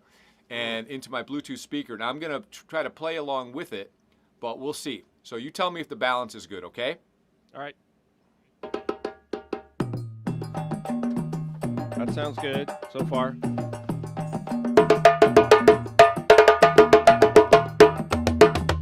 That's good balance? The djembe's a little bit loud. Could come down a little. Okay. Let's see. Okay, I'll just play less loud. Yeah. That is a thing. That is a choice people can make on djembe. That is a choice. I think we need to advertise that. Yeah. So if I say.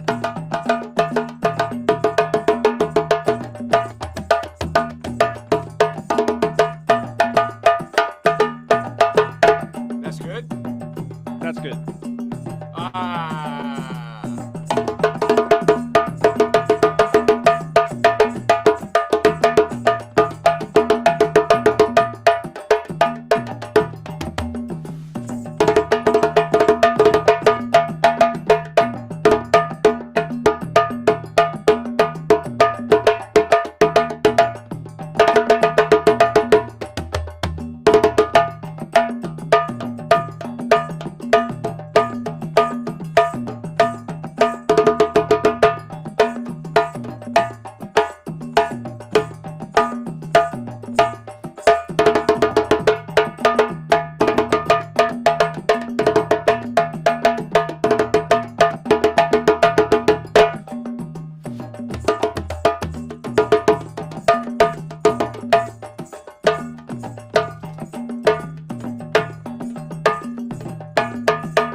I'm going to take out the djembe. I'm going to take out the kinkini. I'm going to take out the dundun.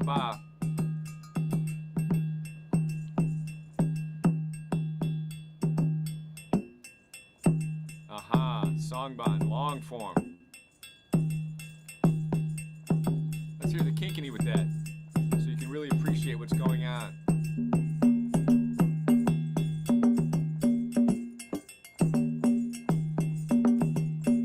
See how a lot of Mamadi's originals are so melodic. Mm-hmm. And the kinkini parts, the longest kinkini parts you will ever see. Kinkini parts generally aren't long. This kinkini part is what? Let me see. 1, 2, 3, 4, 5, 6.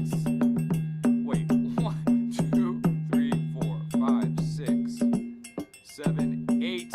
32 bars. Oh my God. That kinkini part is enormous. All right, so now we hear that melody between kinkini and songband, and here we go. Now we got the dundun in. What those djembe parts are like. Let's see.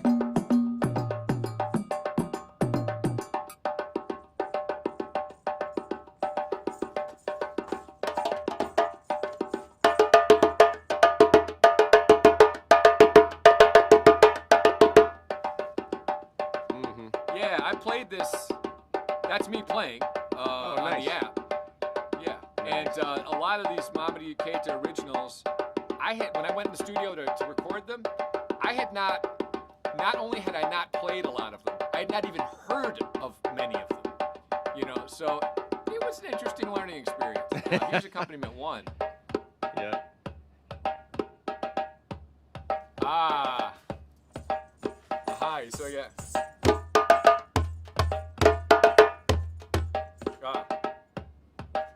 Yeah.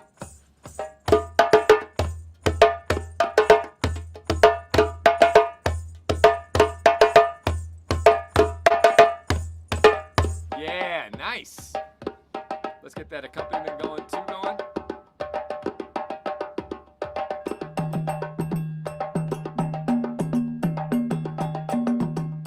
Those are some melodic dunduns. So melodic, you know.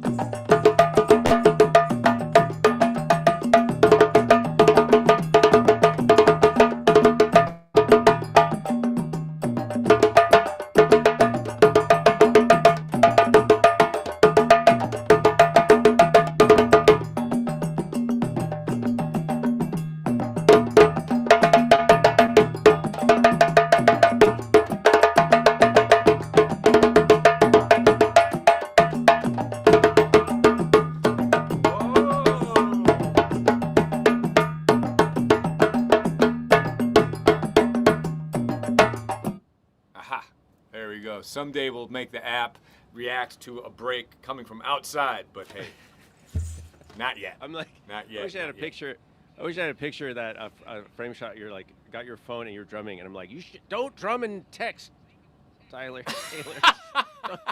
don't drum and text. Distracted drumming, right? It's like it's like when I drive around LA, man. It's like every stop light, you know they're looking at their phone. You're like, let's go, look up. Yeah. Look up. Hey, that's beautiful. So what rhythm was that? I think you said, but now I don't know. It's called Horoya. Horoya. Horoya. Yeah. So I don't know if you can see this on the screen. Is that too little? That's you can okay. see it? Yeah. Yep. There we go. Horoya. Yeah, and the app. And tell everybody again. That's the Djembe Fola app. Is that right? Yeah, that's the Djembe Fola app, and it's got about 60 some. This is what it looks like. Mm-hmm. That second icon. All right. It's on Android and on iOS, thankfully now. And it's got about 60 some traditional rhythms, and then another 60 some Mamadi Keita originals that we added. I mean, was it last year, year before? Wow. It was recently. Okay. Yeah. So a lot of work has gone into this. Tom Taylor is the architect of that app. Tom Taylor, my man. Wow. Tom Taylor. So he is the mother. He's the mother of that app. Okay. Yeah. Sorry. That's beautiful. So we have a little time. We got about 8 minutes. Yeah. And do you want to rapid people about what you're doing real quick so we don't run out of time? Do the infomercial, infotainment. Boom. This is the big thing. This is my 2023 published book called Remembering Your Ancestral Fire. Lots of good stuff in this book. Is this a book for drummers? No. It's a book for human beings. Are most drummers human beings? I don't know. Most. That's a philosophical. We could talk about that, but it's not a drum book, and it shouldn't be approached in that way. So in 2023, I published the print copy, and that was like climbing a mountain. And then in 2025, which is what's much more in my wheelhouse, I did the audiobook. So last year I finished the audiobook version of this. The audiobook version, if this is two-dimensional, that is the 3D version of this book. And the audiobook is, I do everything, voice, music, everything. But audiobooks a lot of times are the author simply reading the book. That's not happening this time, all right? So what's going on now with my book is that a lot of the journal entries all have djembe accompaniment, and there are a lot of journal entries. You go around the world with me. The African-esque folk tales, they not only have djembe, but they have full accompaniment of sound, dundun, djembe, sound effects that are natural, all created by me. And if it's not a sound effect created by me, it's a recording that I made in Balandugu, Mamadi's village, that's playing along with me. You hear the women playing not playing, but using the kalan, the mortar and pestle in the morning. You hear the rhythm of that. You hear the donkeys and the bulls and the chickens in the village, and you hear the kids, and it's a whole thing. That's nice. So and this is a big push that I'm doing with my audiobook. I love it, and I really, every person that has listened to it has just told me how blown away they are. You can find everything on holygoat.com. Holygoat.com. HOLYGOAT.com. Real quick, what is the book about exactly? Like, if you have to, what's the elevator speech for the book? You'd think I'd know this elevator speech, but I will defer to what we painstakingly wrote to answer that question. Let's see. It is often said that when the student is ready, the teacher will come. That is how M. Taylor, a biracial young American male, I guess young, it says young, found answers about who he really was, partially not knowing that he sought them. The teachers came in the form of the West African djembe, a goblet-shaped drum, the drum I'm playing, for those of you who don't know.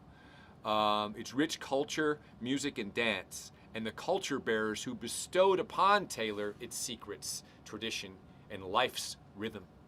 In remembering your ancestral fire, Taylor shares how he first became fascinated by the djembe, his struggles and adventures in learning it, and how it led him to an incredible career as a promoter of West African music that has brought him to 6 continents, led him to teaching others of all ages and backgrounds, and to Kalani's thing that he's doing today. Ooh. I mean, it's like that. See how I did that? It's like the Okay, pinnacle. yeah. You've reached the top. It's the exactly. It's all to this moment. It was all coming to this moment. All right. this moment. So like, all right. So now I can say it has a lot of the stuff that I've done, but Yeah. more importantly, teaching djembe has taught me about people, and has Right. taught me about how people perceive what they're doing, and how that perception of what they're doing might not be what they are doing.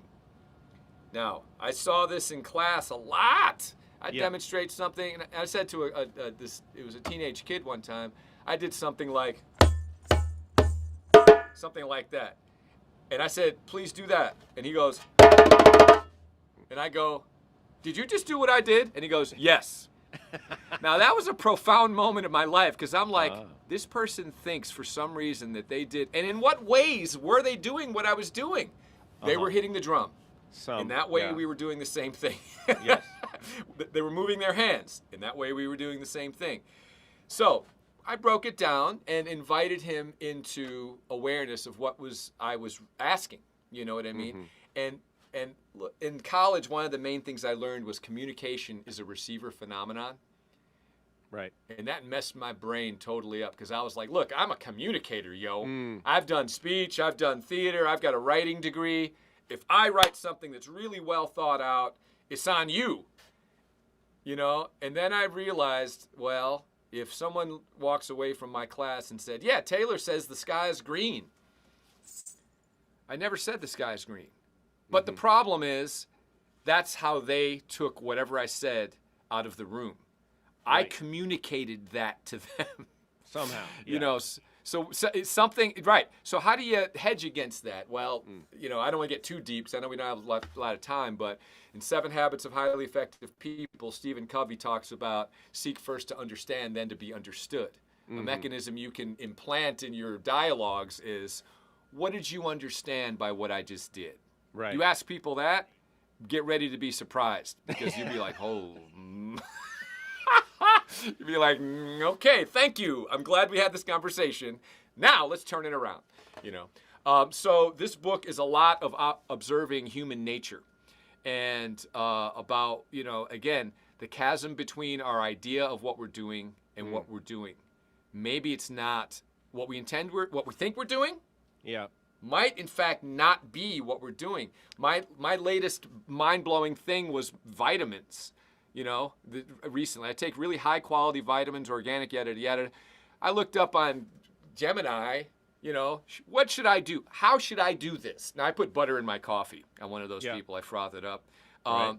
and it laid out what I should do, when, and why. And I sure was not doing that before I learned. Well, and but don't trust Gemini completely, right? You got to verify. you got to cross-check it. Yeah, exactly. You're right. You're right. But, fat-soluble stuff that shouldn't be taken with anything, stuff that should be taken before, after. I was not getting the things that I had intended to get until I changed.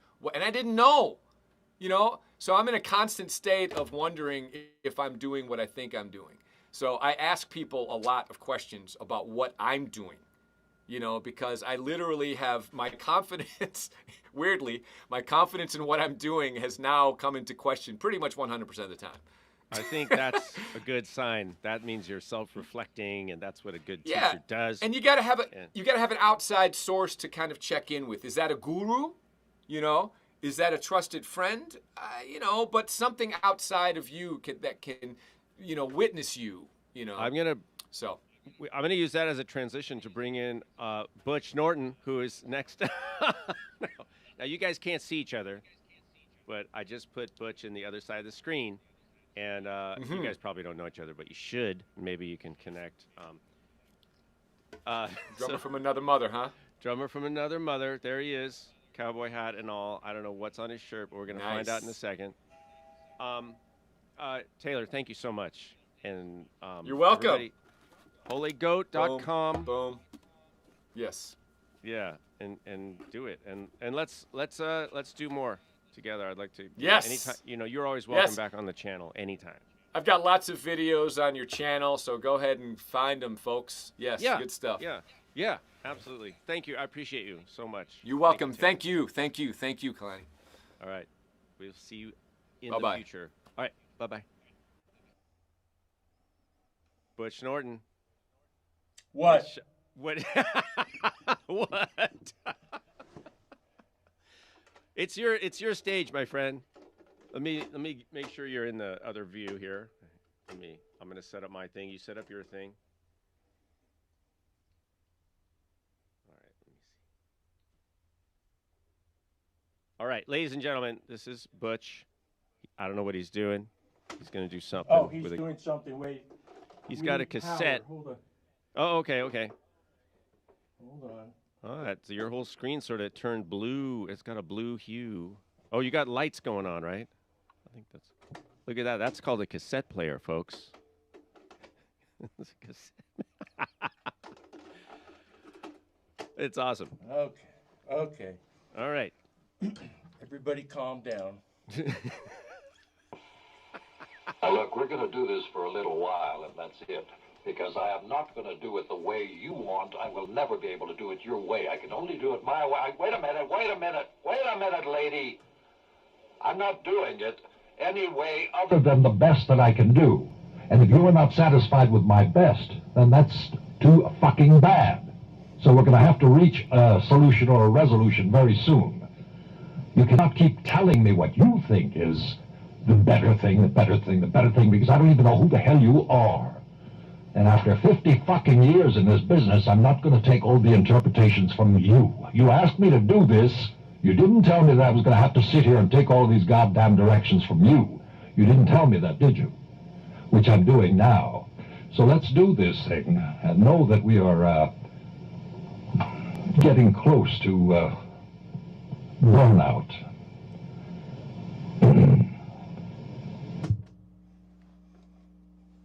Yes, so this is Jack Palance. Do you know who Jack Palance is? I don't think I do. He sounds kind of angry though.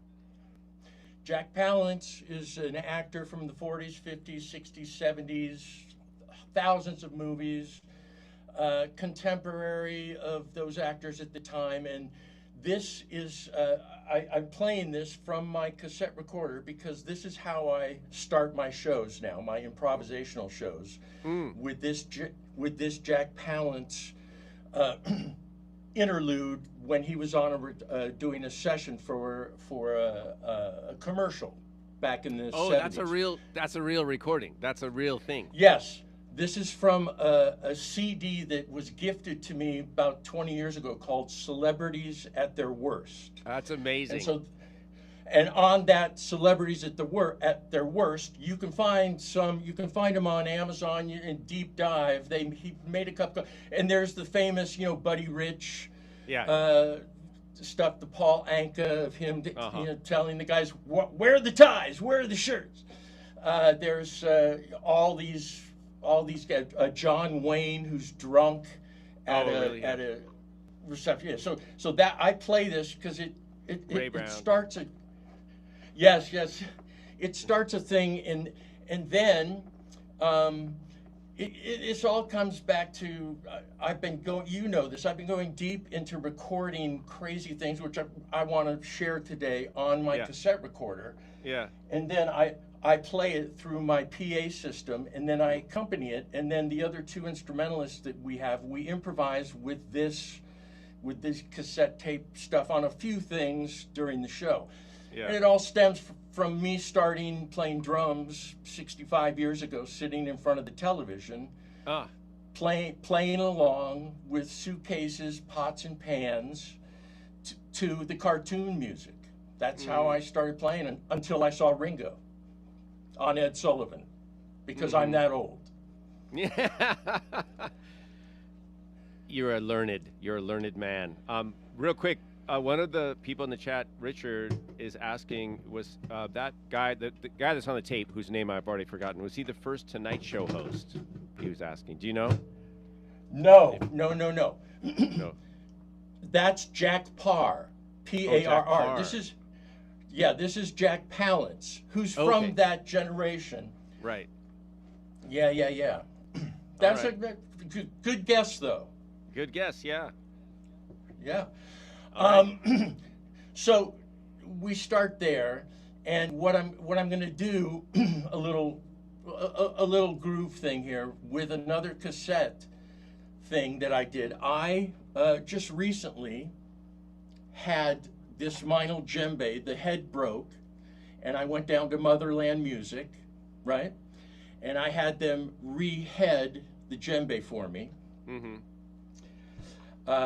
And every instrument we own, has a story and an origin.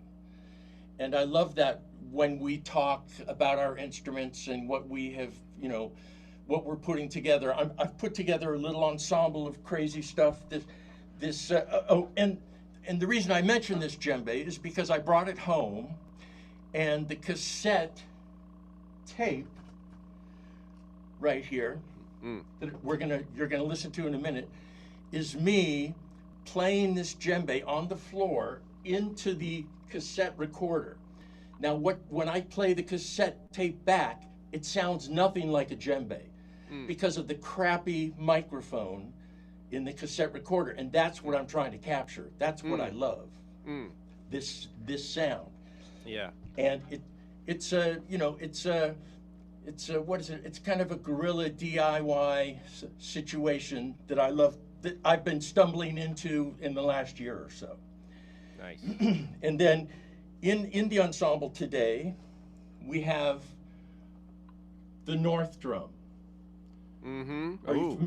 Right? That's a throwback, Yeah, Roger North, 1970, 72. I saw the cover of Jackson Browne's album. Russ Kunkel, he had a full set of them. A full set, yeah.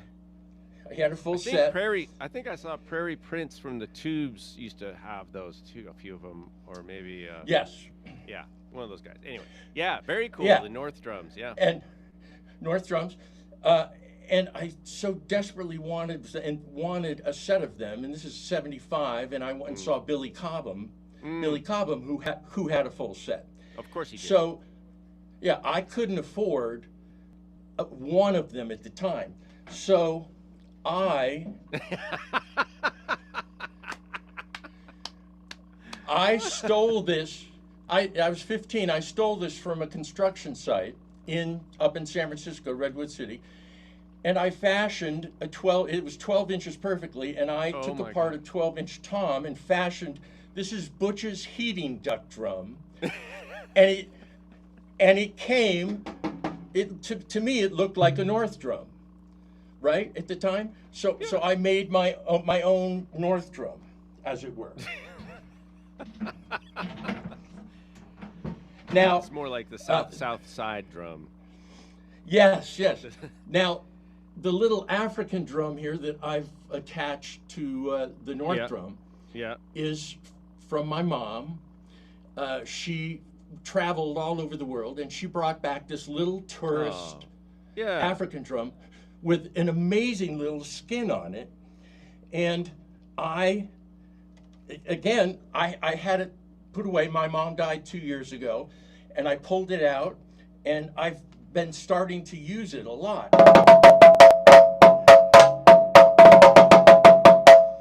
Just has it has a thing, and I've got it attached. So I have all of these things here, a little setup, and I'm going to play the cassette tape now. All right. Of the weird djembe sound, and I'll do a little groove on this on this setup here. I like the background. I like the background story and the explanations and all the drums. It just goes to show also that, you know, it's not just music. It's the instruments. It's the situations. It's the history. It's all of that stuff that gets folded in. It's important to us. Yeah. And when I'm around guitar players, I want to shoot myself because they go deep. And I love it, but I have to leave the room because their guitar and where the guitar neck came from, and you know, it's a 1945, and you know, and I'm alone, the only drummer, and I start talking about my drums, and no one gives a hell. I thought, okay, and that's why I'm here. Yeah. Okay. We welcome it. Okay. Good luck. Do it. Good luck.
Wow. All right. I can't see your face, but no. We're looking. Yep. That was cool. Wow, that was aggressive. Aggressive, yes. That was it had a vibe though. Wow. I feel like that was like the beginning of an action movie. Thank you. Sure. Anybody wants to use that for an action movie, come and find Butch. Yes. Peace action. I forgot to mention these little tipper sticks, I call them. Yeah. Every mallet stick I have, of course, has a story where I got it, my purpose, my intention. These were gotten at a store in San Francisco that is no longer there called Clarion Music. It was near Chinatown. I have some stuff from Clarion, yeah.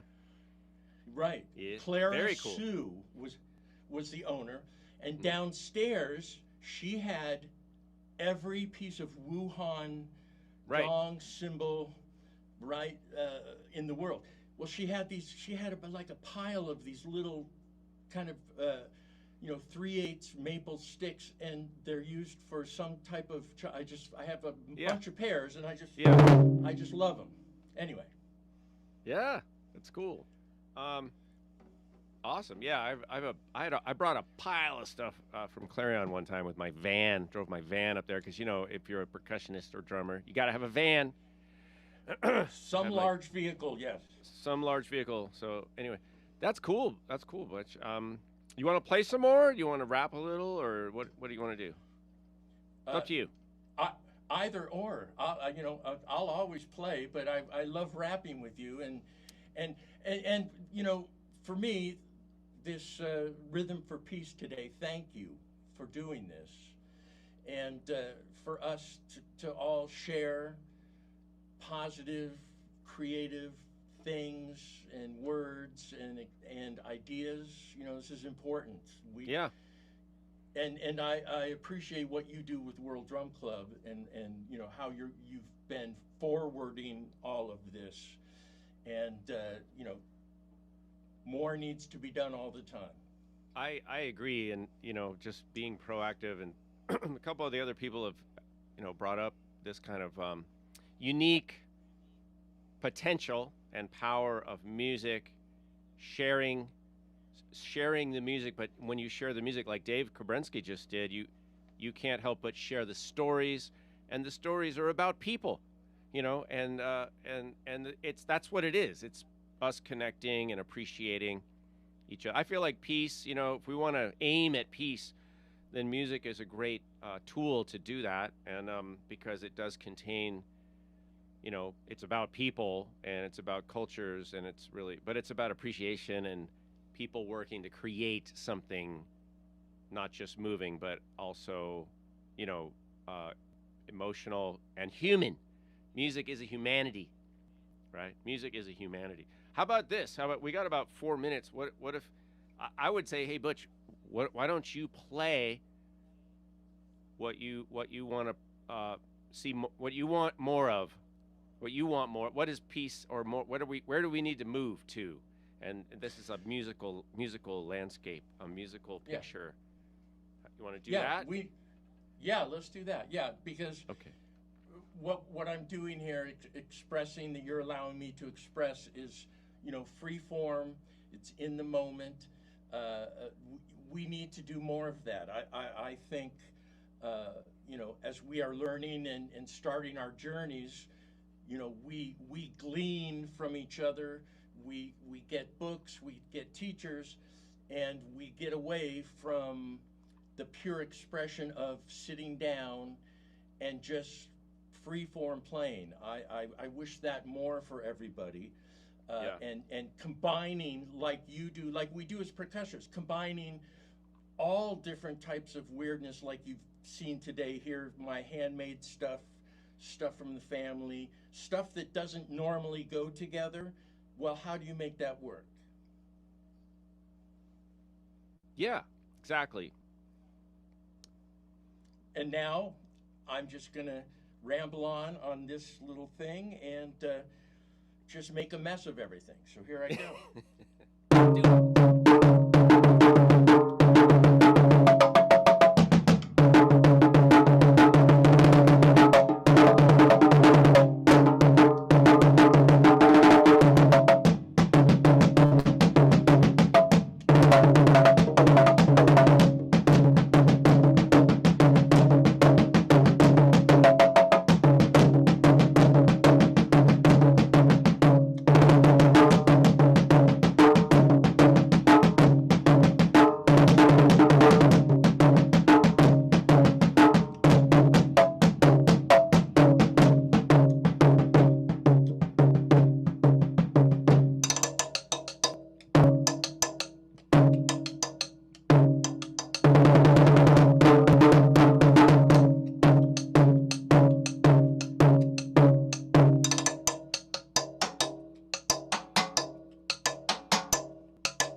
Yeah. Oh, yeah. You know, before you started playing and just now, as you just demonstrated, it just shows, and that's what I love about music and art making, is that we take things that are really different, that don't go together, and we blend them together, and that's a form of peacemaking. You know, that's like cultural appreciation and tolerance for differences. That leads to peace, right? It's pretty simple. It's pretty simple, but it's something you have to dive into, and it's something you have to work at. Yeah. You know, it's something you have to sit down, like any acquired ability, and you have to, I sit in the butch bunker here, and Yep. I make mistakes every 5 minutes, and then and I'm recording, and I am dissecting, and I'm criticizing, and I'm being truthful with myself about really what I'm doing, and it ties into this. Let's talk, let's communicate, and we do it with drumming and sounds, and last night I did a gig out at Healing Force of the Universe, singer-songwriter, where I'm playing songs, I'm playing parts. And that's an important skill and something we also do, but we need to make time to let go, let your hair down, and do some freaky stuff. Yeah. Oh yeah, and it's, just before we move on, before I forget, so Matthias Kunzel was here earlier. He's doing a gig at the Healing Force of the Universe tomorrow night. Tomorrow night, yes. Tomorrow yes, night. he is. And his ensemble is amazing. Oh yeah, that's right. Because he said he played with you and he knows you, and yeah. Yeah. That's cool. Yeah, travel in the same circles. But improv, creativity, it's so important. It's one of our main modalities in music therapy. We do a lot of improv, and then we can also interpret it or help our clients interpret or reflect on, what they did, because anytime we do anything, right, that's expressive, we're externalizing what's internal, right? And because we're just expressive, but because we can't not externalize what's internal, because everything we do is coming from us, right? So we can go backwards and look at that. Yeah, be introspective, which I think is kind of what you were saying, right? Not to put words in your mouth, but is that what you were saying? Introspection. That is what I was saying. Yes. Yes. Yeah. And well, like we have to do with our crazy times right now. Introspection. Let's don't blow up right away. Let's take a breath. Take a deep breath. Take a breath.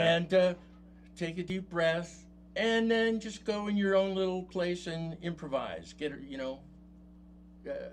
Sink into the world that is your own world at the moment. That's so important. Yeah, I'd like to dovetail on top of that. So I don't know. I'm just, as we're talking, we're having different thoughts, and one of the thoughts I just had, which I'm compelled to share, is that we can have our own thoughts and feelings, but I think peacemaking is about not imposing your own fears onto other people. It's okay to have fear. It's okay to have trepidation. It's okay to not know things. It's okay. That's okay. But we have to own it and process it in ourselves, right? So it doesn't spill out and leak all over everyone else, which is kind of the opposite of peace, right? When we start punching at other people because we're frustrated or we don't understand something, we're not comfortable. But instead of becoming comfortable within ourselves, we tend to want to push other people away or do other, attack. We tend to want to do that, which is unfortunate. Yes, but we are aware of that, and we are aware of those people and those tendencies, and we have to be the better. Yeah. Take a deep breath and see if we can help calm or understand the situation and come to an agreement without the punching. Yeah, and but it is challenging. Let's be honest. It is challenging to always take the higher road or to remain calm when if somebody was coming at you, right? The tendency is to want to stand up and push back, but actually, I mean, we want to. I don't do jujitsu, but I'm or whatever it is. The one where you sort of just move to the side and you let them run by you, whatever that is. That's, I think, feel like we need to be more like that, like kung fu, just a little kung fu. I'm just gonna do this, Yes. Anyway, I'm in over my head with martial art references, but We can keep wrapping up for a minute. I don't, the next guest is scheduled, but not here yet. So if you want, Okay, we can do a little more, or I can let you go. Yeah, either way, keep playing, keep experimenting. Nothing you do is wrong. You're just trying to find a path for yourself, for your own voice. That's the most important thing for me. Discussing today, the finding your own voice. We all take from others, and that's why we're here sharing. Please, anything I'm doing, springboard off of that. If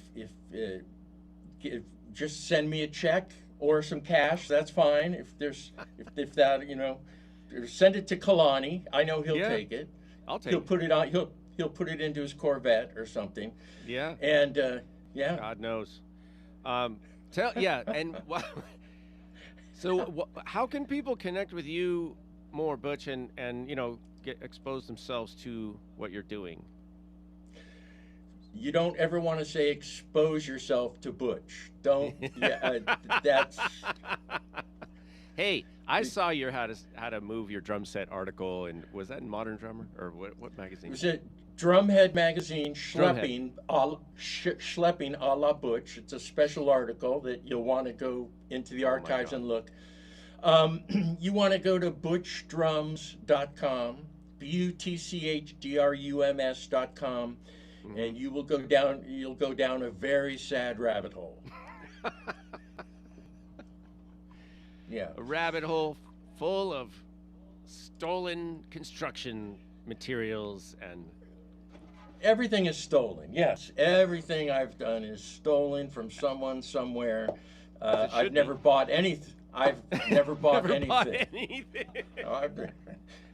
Everything here is all stolen, repurposed. Who knows? I don't know. You did mention that you couldn't afford a set of North drums, but then now you're showing one, but you didn't say you actually bought it. You just kind of glossed over that part. So I'm assuming it's stolen. Or was it a gift? Or was it a gift? Somewhere Billy Cobham is opening one of his storage units going, I thought I had 7 of these. Why are there only 6? Anyway, Billy Cobham has too many drums.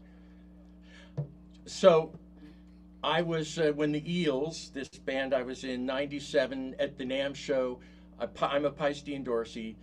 Mm-hmm. They wanted me to sit for an autograph thing one day, on one of those days. And right before me was Russ Kunkel, who nice. I had these drums.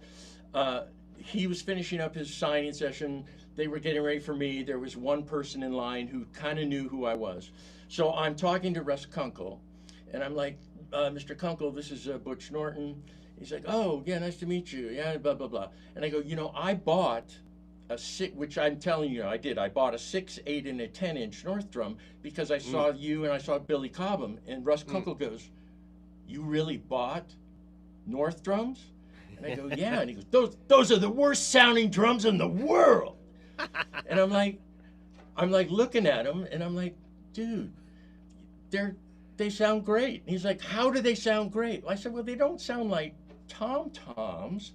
They sound like North drums. And he goes, yep, worst sound ever. Yeah, I mean, worst sound ever. He did. He said worst sound ever.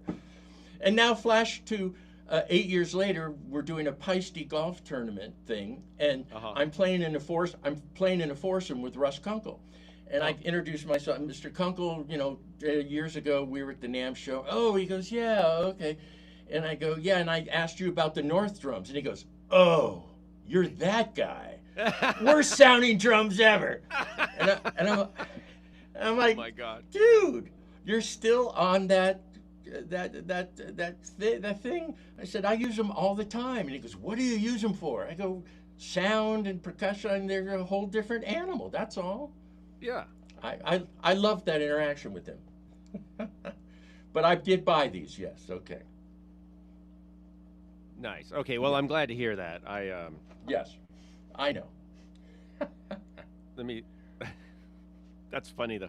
It just goes to show you though, people get very, musicians can at times form very strong opinions about sounds and about instruments and brands and materials and techniques and, and heel up and heel down and blah blah blah blah blah. It's all kinds. Well, so it's many. all subjective. Okay, if it works for someone and doesn't work for you, great, that's fine. Yeah. But it's working for someone. They're utilizing it in some way. There's, you know, I love the crazy Japanese snare drum kid who's on the table, you know, attacking the snare drum, and people are standing around, and he gets millions of views. I forget what his name is, and it's this crazy performance art. Yeah. And you know, I see big time drummers saying, "What is this? Why is he destroying that snare drum? This has no purpose in our world." And it's like, okay, not in your world. That's okay. But people are drawn to this. It creates a visceral feeling, or and this is how he's expressing himself. Yeah. So it's not hurting anybody. Okay. Right. He's expressing himself. Except himself. Yeah. When he's getting bloodied from. I was gonna say, you know, I tend to take a line of like, okay, you know, don't destroy the instrument because that's kind of disrespectful. But at the same time, how many rock bands have trashed their gear at the end of a show? So I can't even say that because apparently everything's on the table. I mean, as long as you paid for it and you're okay with it, I guess you could trash an instrument. I don't recommend it, but you know, it's not something that's in your wheelhouse. There is a you know, there's a purpose and a thing for you because of that, and respect. As long as you're not hurting someone. Yeah. You know, or you know, and people are there, understand why they're there, and they agree with what this performance is. Then what the hell? That's, you know. But I went to art school, so there you go. Yeah, I mean, that's the thing. We have a different way of, we have a different idea of the aesthetic, but music is an aesthetic, right? And as is life. And who am I to tell somebody that their aesthetic, their idea is right or wrong, or what they like is right or wrong? It's not up to me. So no, it's all fascinating too. I think, you know, with the advent of, and we're good on time. There's nobody right now coming up, so okay, we can hang out. I also feel like that idea speaks to the points towards peace too. Just on the subject, you know, peace is something that I think you mentioned this earlier. We have to work towards it, right? We have to be consciously aiming at it, because it's not, I don't know, there's a famous quote about, you know, like, peace is not the absence of violence or war, right? That's not what peace is. Peace is like an ongoing process. It's a conscious choice, right? Is that what it is? It's a choice. Yes. It's a choice, and it's a acknowledgement that we all have, and that you know, that we all wish for. That's all. Everybody wants. We all want peace. It just seems to be, you know, it seems to be one of the hardest things for us to agree on. See, and it's so interesting. Not to turn this into a philosophical discussion. I feel like we do want to play music. However, I'm going to come back to this idea, because I think using this idea of, like, you know, how musicians can get very judgmental, like worst sound ever, right? That's a pretty intense opinion. And people get those opinions about, like, what other people do, right? Or about how other people express themselves, or what they call themselves, or how they dress, or how they want to live, how they pray or not pray, or how they, you know, and that is the enemy of peace. Because you could just say, well, that's not for me, but they're over there in their house doing whatever, you know, it's not bothering me for them to do whatever. And thank goodness we live, I hope we still live in a country where you can do whatever you want, as long as you're not hurting, you know, yourself or other people, or maybe even if you are hurting yourself. But I'm not, again, not recommended. But as long as you're not, infringing on other people's freedom, can we just make space for that, for these differences? Because I feel like a lot of people's peace, they feel like, is dependent on them changing other people's behavior. You know what I mean? Yes. Like, so then we end up Yes. wanting to control other people or limit other people for our own peace. But that's not sustainable, is it? That's not. No. What's the way forward? The way forward is play as much music as you can. Hey. Plug yourself in to every style. Open yourself up to any new things that you aren't aware of. That's how we come together more. I think that create more peace. And as a musician, I'm constantly searching for new sounds, new music. I'm asking people to steer me in a direction that I'm not used to. There might be some uncomfortable things, but I'm willing to open myself up and listen. Yeah. And that's the most important thing. Listen, and be the best you can. Yeah. Be exactly. best. Be best. Hey, that's a great slogan. I was just to bring this discussion back around, maybe kind of full circle. Okay. Is we conjured Buddy Rich's name, right? We were talking about the tapes earlier. And I remember watching a Buddy Rich interview. It's not on a tape. He actually did an interview where he was talking about rap music. Remember this? Like his opinion about hip hop and rap. Yes. Yep. Now we've got, a hardcore jazzer, right? Arguably one of the quote greatest drummers ever, right? Yeah. With just in my opinion, a horrible judgment of rap music, other people's music, very intolerant, right, of rap, very judgment. Like, he was the same as Russ Kunkel was about North Drums. Let's just put it that way. Yes. And I thought, how sad, because the guy has such a platform, and he could be such a role model for people.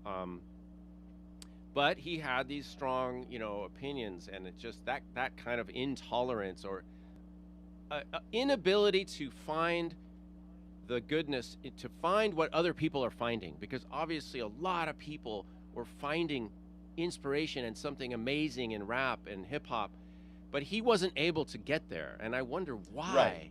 Because he's obviously a great musician in a lot of ways, and such a creative, but then he wasn't able to just say, oh yeah, rap music, it's over there. It's not my favorite thing, but there's got to be something good about it, rather than just say, oh, that's horrible, it's garbage, it's not even music, right? Yeah. Weird. Yep. Weird. That was really weird to me to hear from him. We hear these things sometimes from people that we just go, wow, okay. Yeah. Yeah. All right, you're coming from there. Okay. All right, this is who you are. Okay. That's yeah. Again, it's all subjective, and we all have to take it as subjective, and someone else's cereal is better than someone else's cereal. I don't know. Yeah, and getting back to that idea, and maybe we can just wrap up on this idea of like Sure. other people's preferences and behaviors are not like, why are they a threat to me, right? Why do I have to fight? Why do I have to do something to lash out, and like stop them or limit them or or even hurt them because of how they're living? I don't get it. So I feel like it's, in a way, it's disempowering. Yeah. People, come on. Come on, people. It's all good. Everything is good. Nothing's bad. Come on. We're all here on Earth. Having fun. Let's get along. Hey! Yeah. Thanks, Butch. I appreciate you. Everybody Right go back connect at you. Yeah, go connect with Butch, everyone. Thank you, my friend. All right. We're going to continue, folks. All right. Let me go back here. Let me see. Oh, okay. Good. How's everybody doing? Wow. That was it's 2 hours and almost 45 minutes in, and we've had solid guests the entire time. Amazing, you guys. Whew. You guys good? We've got the next guest coming in on the schedule is, Roseanne. Butch is the best. He's a very cool guy. And I love Butch's attitude towards music making and creativity and just trying to be more self-aware and be critical. You can be critical of yourself as an artist, which we should all be, but because you want to do, I don't even want to say better. You just want to be doing more of what you want to do at what you're aiming at. It's not a matter of good, better, or worse. It's a matter of what are you going for?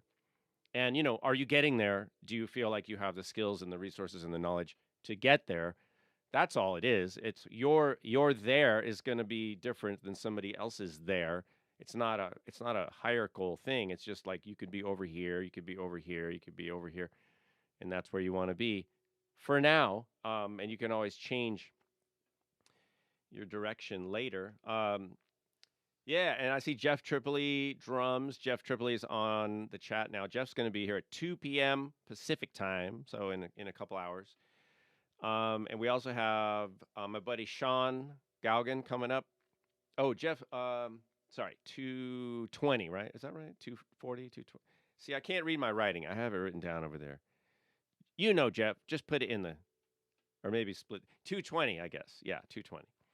2:20. Jeff Tripoli, and then 2 o'clock Sean, and 1 o'clock Chris Carroll is going to show up. That's what's on the plan.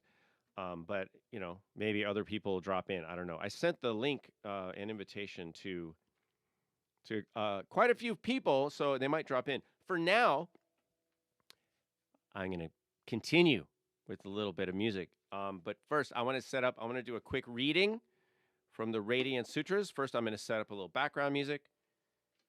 So bear with me while I reorient myself and juggle some of this gear.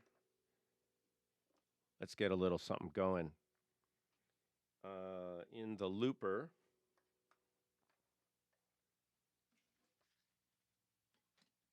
All right. Ooh. I was wearing I got double headphones, you guys. I'm wearing earbuds, in-ear monitors, and then I also had those headphones on so I could hear the guest. So now my ears are flat and sweaty. Not that you need to know that. All right, let's get some sound. I want to plug in the ukulele. I should mute it before I do that, but I didn't.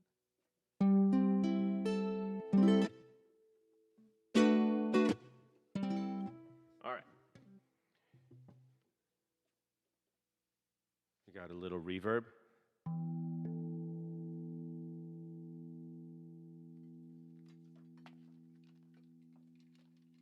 Here we go.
Rocking, undulating, swaying, carried by rhythm. Cherish the streaming energy flooding your body as a current of the divine. Radiant one, ride the waves of ecstatic motion into a sublime fusion of passion and peace.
right.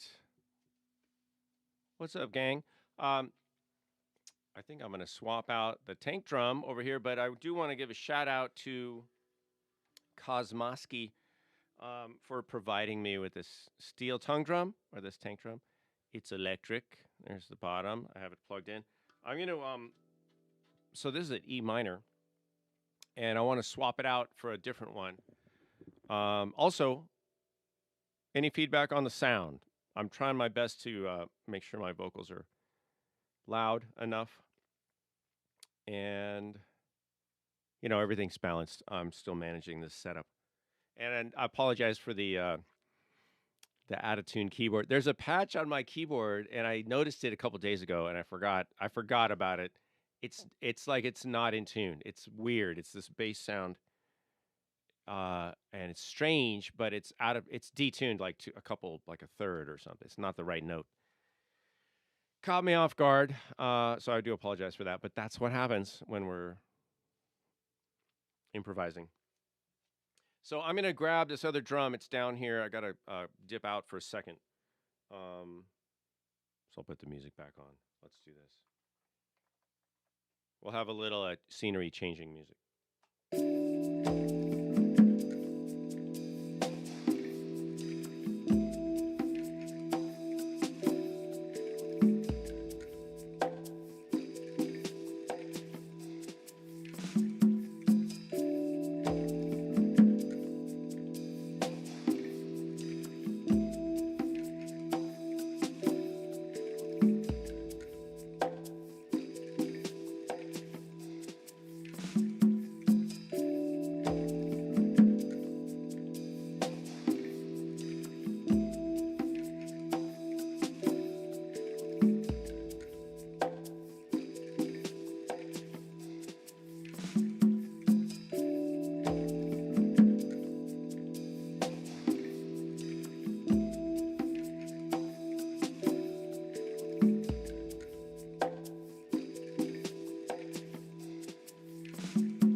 All right, I'm back.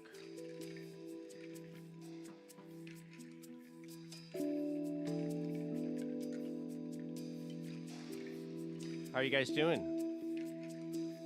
Oh, Suzanne Tang is here. Thank you. Voice is loud enough now. Yeah, I'm really trying to lean into this thing. So I'm using one mic for everything over here, which I think is. Richard says, check that pitch wheel. No, it's not the pitch wheel. It's the patch. I don't know why the patch is out of tune.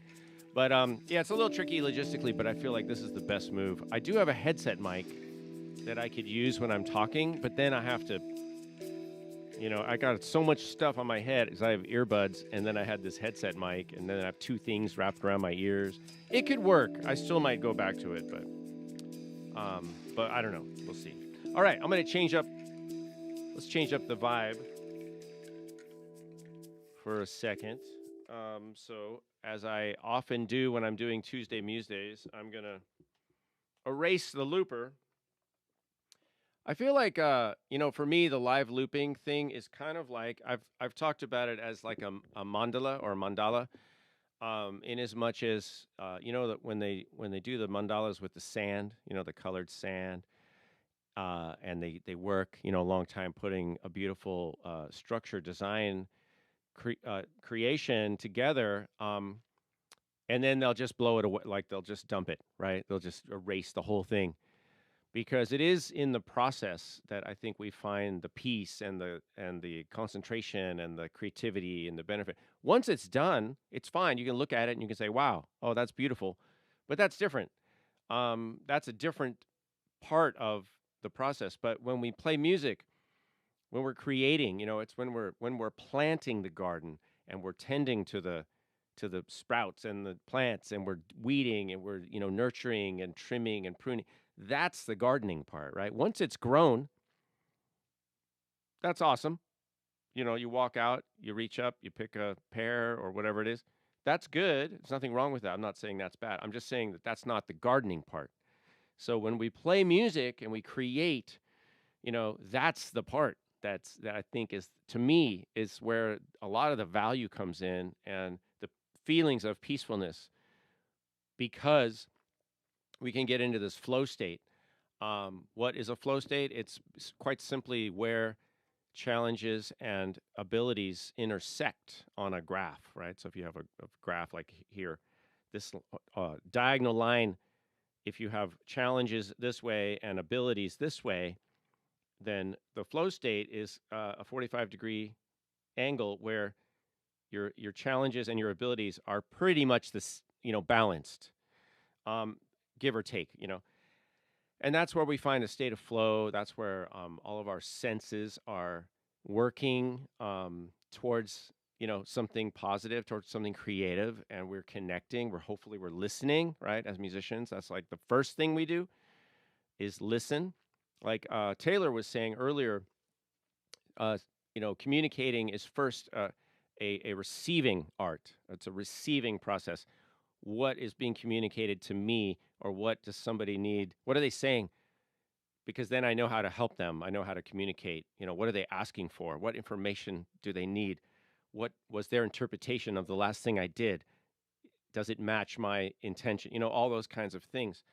That's where the listening part comes in. So, you know, as musicians, you all know, listening is our first and foremost. I don't want to call it. I am, the word that popped into my head is skill, but it's not really a skill. It's a mode, or like a way of being, right? Of being attentive. That's what listening is.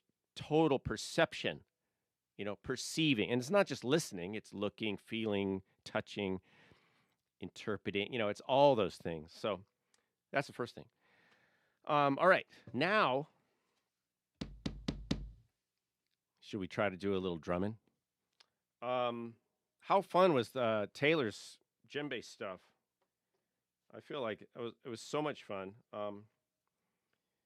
So I'm gonna change. First, I got to change what I'm listening to in my headphones. And get a little. I'm trying to find something that goes with the music I want to play.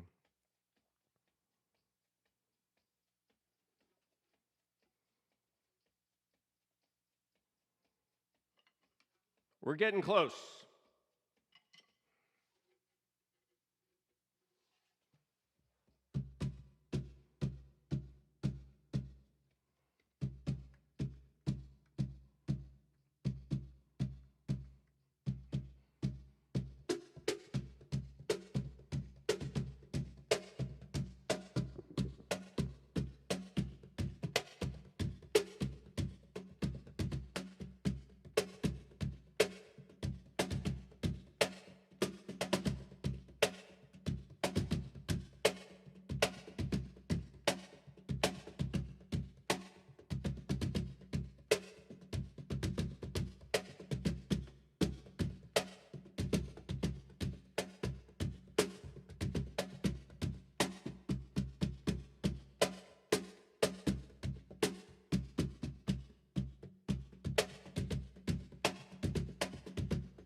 Okay, folks. Oh, does what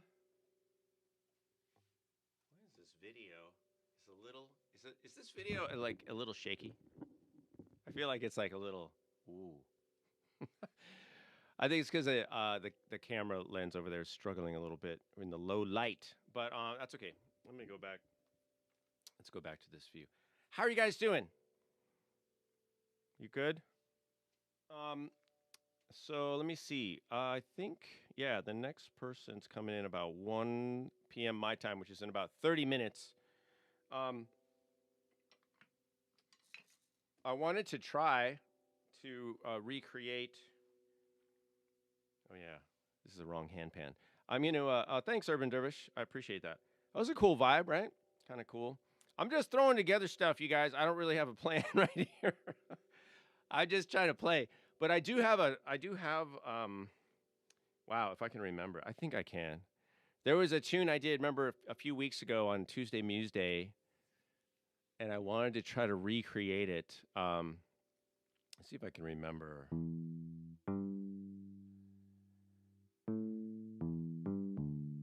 I don't know if I can.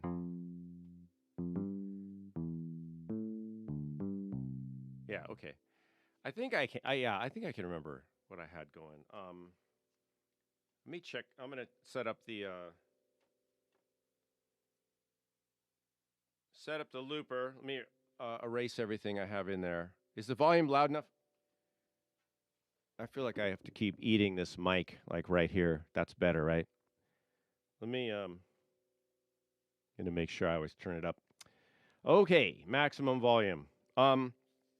All right, so I'm just, I'm just thinking out loud I'm thinking to myself right here. So, I wrote this tune for, based on handpan and the keyboard, actually. I started with the keyboard. I'm not going to get into the details, but let me see if I can recreate this tune, because, like I mentioned a while ago on Tuesday Muse Day, and I know some of you are new to the channel. I'm trying to work up a set of music that I can play live, that I can do live looping, right? So I'm looping everything, I'm playing everything. So I need to do it quickly and efficiently and hopefully without any mistakes, which is not that easy. It's kind of like doing a recording session and it's all first takes, right? So no pressure, but that's kind of what the live looping world is, which I love because it puts kind of a lot of pressure on me as a musician. And you just have to, you have to find the balance. Here's a little life lesson that we can glean from music making, is that I have to determine right in that moment, right after I play something, right, into the looper, I have to decide, is it good enough? And if it's good enough, it's good enough, right? And then I just let it go. Now, if there's a glaring mistake, oh, thanks, Richard. That's very nice of you. I appreciate that. Super chat, Richard. You're very generous. I appreciate that. And feel free to emulate Richard's behavior, his gesture. It's fine though, you guys. It's all good. A lot of you are patrons, which I appreciate. A lot of you are patrons at patreon.com/Kalani, in case you didn't know. So this kind of thing is funded by our patrons largely, and people like Richard, who's a friend and a colleague. Roseanne is there, yeah, and some of the other people here are patrons. And Patreon, by the way, is crowdfunding, right? So it's a way for people like me who publish and create and write and teach to actually, it's great because it helps me. In as much as it's immediately published, I don't have to wait for a publisher anymore, right? No books, video. It used to take months to do a project, like a book or a DVD or whatever, and then it would come out, and then they have to sell it, and then I would get like 10% maybe of the wholesale price or something ridiculous. But we know now everything's online, everything's direct. So this is direct, which is way better for me, and I think it's better for you guys. So if you consume it, but the idea is that, I know I'm on a tangent right now, but the idea with the crowdfunding, even if I post things on YouTube for free, is that because it's available, and then if you consume it, then you just do like a tip, put some money in the tip jar. Some people do an automatic subscription like I do that with a couple magazines and news sources that I appreciate, and our public radio station. So I have, automatic subscriptions that I subscribe to. Also, a couple other artists who are Patreon. I submit to their Patreon. I donate to them as well. So it's good for everybody because it's direct payment and it takes out the middleman. In this case, the publisher. Which, sorry, publishers, but it's the way it goes. And then distributors, which don't even get me started on those. I've had some bad distribution deals in the past. So this is nice because it's direct and it makes it super affordable. Like when you consider the amount of stuff that's being produced out there and made available to consumers, it's incredible compared to just 20 years ago when, all you could get was a book or a DVD or video and you had to wait and then that was all you had. And this way we have so much more available. And I'm not just speaking for myself. I'm speaking for all the teachers and artists here, everybody here. I know Richard has like SoundCloud. Richard's a composer. Roseanne has a channel. Other people here. Jeff is very prolific. Jeff Tripoli. A lot of the people that are here that are showing up. But many of you who are watching right now also, maybe you have a channel or an offering, and feel free to put it in the chat. Please, let's share information. That's what this is about. All right. So back to the tune. So I had this little tune that I came up with actually on the piano, and it's sort of based on just the physicality of playing. It was kind of easy for me to play because I have very minimal piano skills.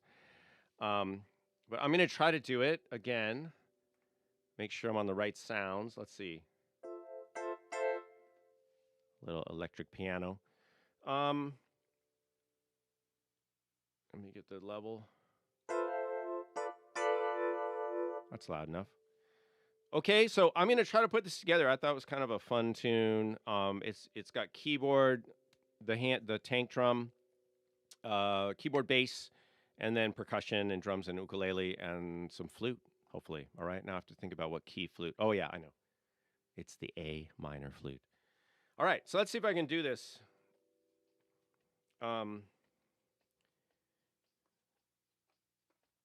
It's got a. I don't know what I want to start with. Maybe just start with the. Well, let's start with the keyboard since that's probably the scariest. That's probably the scariest part for me to play because I gotta play it like one time through perfectly. it's a 4-bar phrase too. It's kind of long. All right, so we'll start with that and then we'll piece it together from there.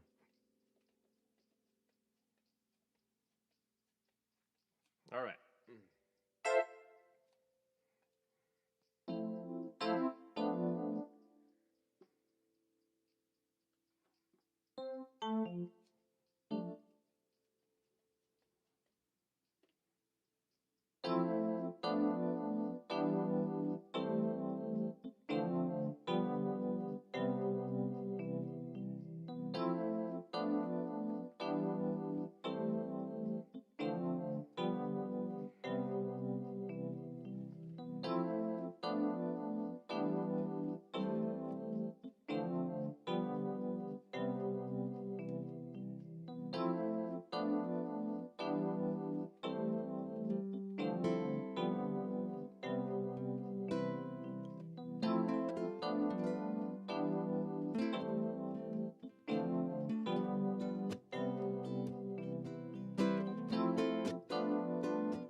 you guys think?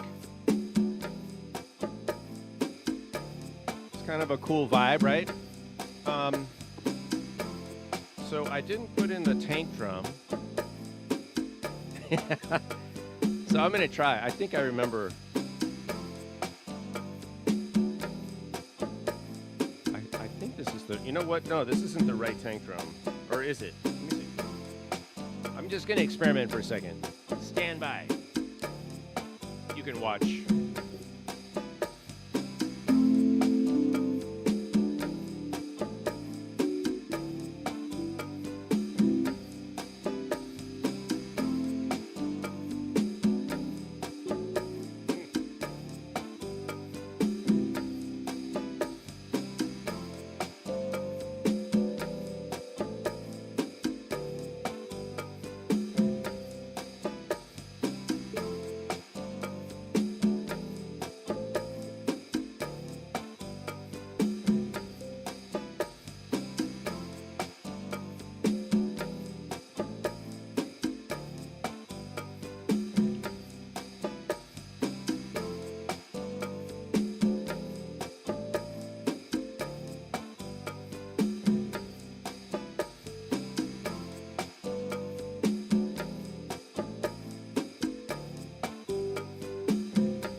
I gotta work it out. Not quite there. I know I had something. I had something going earlier, but I don't know what it is now. Oh, Sue is back. Jeff says I feel at peace. Yeah, and Bill said it's kind of like a bossa nova. I guess it is kind of like a bossa nova, right? It's kind of like a cha-cha nova, I think. I just invented that word. You're welcome. Yeah, I would say a cha-cha nova. It's a hybrid. All right.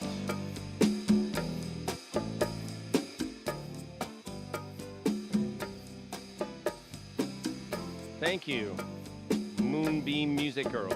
I appreciate that. All right, so I'm gonna stop it. I'm gonna bring it down. Yeah, now I gotta remember. I guess I could watch the video that I made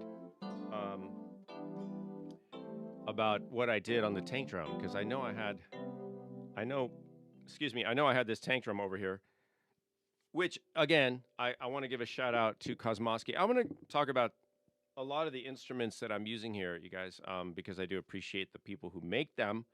So this is another Kosmosky steel tongue drum, but you can see it's got a lot of notes, which is a little intimidating. It's got 2 octaves of G diatonic major scale.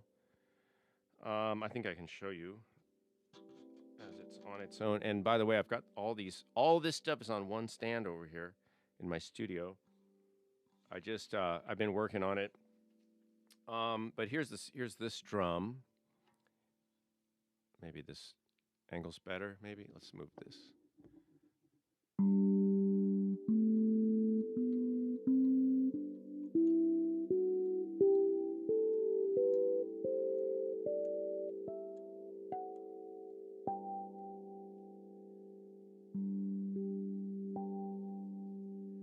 So that's 2 octaves, 3 octaves of G's. And I've got to remember what I played. I know I played something that goes with this track, and it was kind of nice, but when I was just playing now, for some reason it was very tricky. Maybe I was using the other drum, because this drum, the issue here is this drum has an F sharp in it, which is not going with the track at all. So I can't remember what I was doing. It's frustrating, but it's okay. I think maybe I was using a different. Maybe I was using a different pan. I forgot. I'll have to go back and watch. Anyway, it doesn't. I don't have to use the hand pan. I've got the keyboard, which thankfully I think comes in handy when you're doing the live looping. So I'm using a. I'm just going to go through my setup real quick because I haven't done it yet. I'm using a Yamaha DX keyboard over here, which is you can see it's a 3-octave little keyboard. I like the sounds a lot. It's got some good sounds on it. It's pretty compact. So I've got that here. I've got the tank drum stand here, which is just on a snare stand that's sticking out. That's like here, right? Snare drum. I don't know if you can see that. And then my ukulele stand is just actually it's the bottom part of a toca or Gibraltar. Where can I move this? It's hard to see, but it's right here. It's like a little hook. And it's the bottom part of a Gibraltar drum stand, and it works great. So I just stick the ukulele right there. It's out of the way, but it's close by. And then I've got a couple cymbals from Samson up here. These, by the way, are World Drum Club cymbals. You see the logo right there? It's hard to see, but World Drum Club. Let's go to this view. Right there. Look at that. World Drum Club. These are prototypes, but I think they sound good, and they're small. And then I've got a pair of Tycoon Bongos.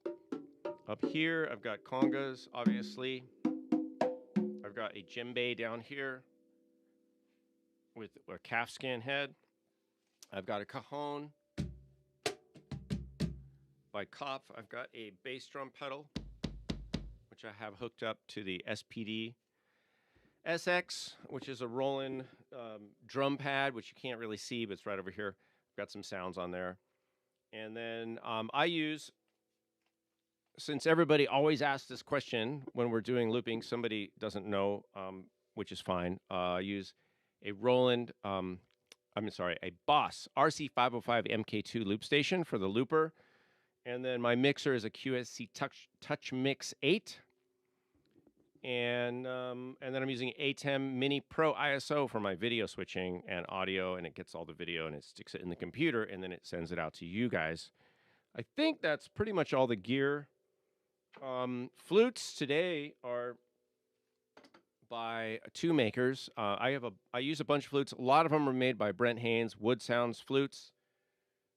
This last one is a high E by Brent. It's got a beautiful little orca totem, or, we call it the fetish or the totem or the block, but I don't know. I know you can't see it. It's very, very tiny. You can kind of see it. It's a little orca. Beautiful. That's an E. And then this is the low E I'm using today. This is made by Aris Flutes. Aris, A-R-I-S. That's a low E bass. And then the other flute that I've played today, which I just played, is this mid A flute, which is Brazilian rosewood, also Wood Sounds. Expensive piece of wood right there. Beautiful. I wish you could see it close up, but that's for another day. And then the ukulele I'm playing is a Nova by Enya ukuleles. This is all plastic, totally plastic synthetic ukulele, electric. And this is a concert model, which I have set up with a low G string. So it's a good ukulele for this kind of thing where, I'm kind of handling things, banging them on stuff. And I want something that's I can take, out and not worry about. So I'm not taking the Kamaka, out to gigs. Plus it's not electric, but this ukulele works great for this purpose. And yeah, so that's the gear. I'm just gonna read some of the comments. Thank you guys for saying it sounds good. What do you have, Sienna? You said that tone drum would be great with my 56-inch Corinthian bells, wind chime from Wind River Chimes. Oh, I see. They're in pentatonic G major scale. All right, nice. Yes, that would go very well with those. So we've got that. In about 10 minutes, or maybe sooner, we'll have our next guest. I kind of want to do, I want to cool down my studio. It's kind of hot in here right now. So I think what I'll do is set up, I want to set up another sort of meditation vibe for a minute just to chill out, literally. So why don't, I want to play the tank drum a little more, and then we'll see what we can get going. But I'm just going to do that, and then I'll be here, but I'm going to run my air conditioning because it's, believe it or not, it's like warm in here right now. Also, the studio lights kind of went out, so I need to go reset them. So I'll do that. We're actually almost 4 hours in, you guys, if you can believe it. So still 2 hours to go. You guys are stuck with me. But I have some more instruments and to show you. Maybe we'll do another reading from the Radiant Sutras. I have some that I like in here that I've bookmarked. So maybe we can get to that a little bit later.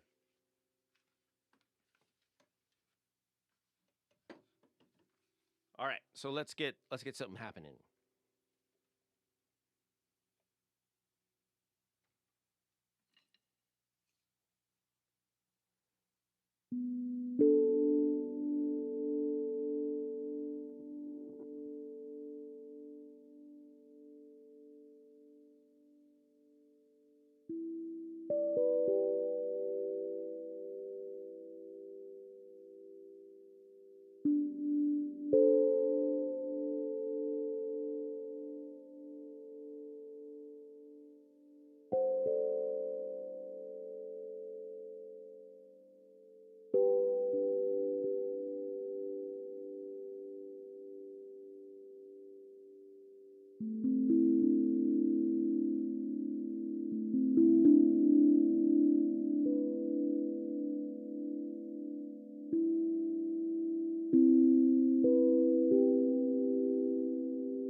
Immerse yourself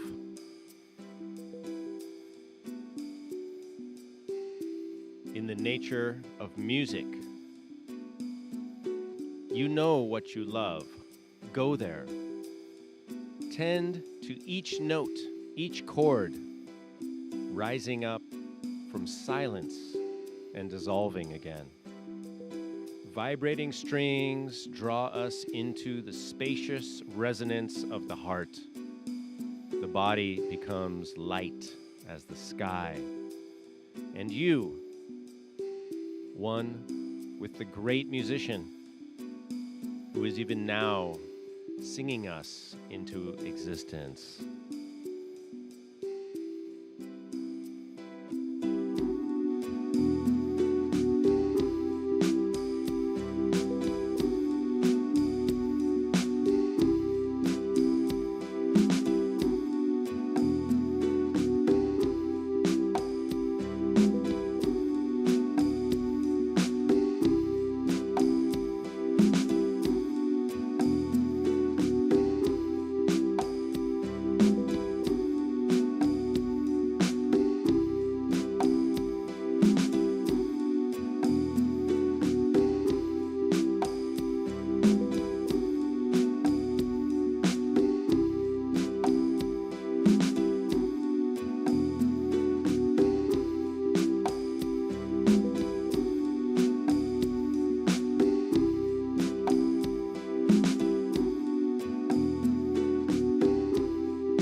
All right, friends. Okay, how's everybody doing? You guys are hanging out. That's really cool. It's kind of a long day, right? I mean, here we are. Let me adjust my earbuds. But we're doing the long haul. I wanted to show you guys something. It's hard to see because the lights are on, but you might have noticed I covered this drum with a little cloth. It's like a little hat that they send, and it's there to mute the notes so that they're like.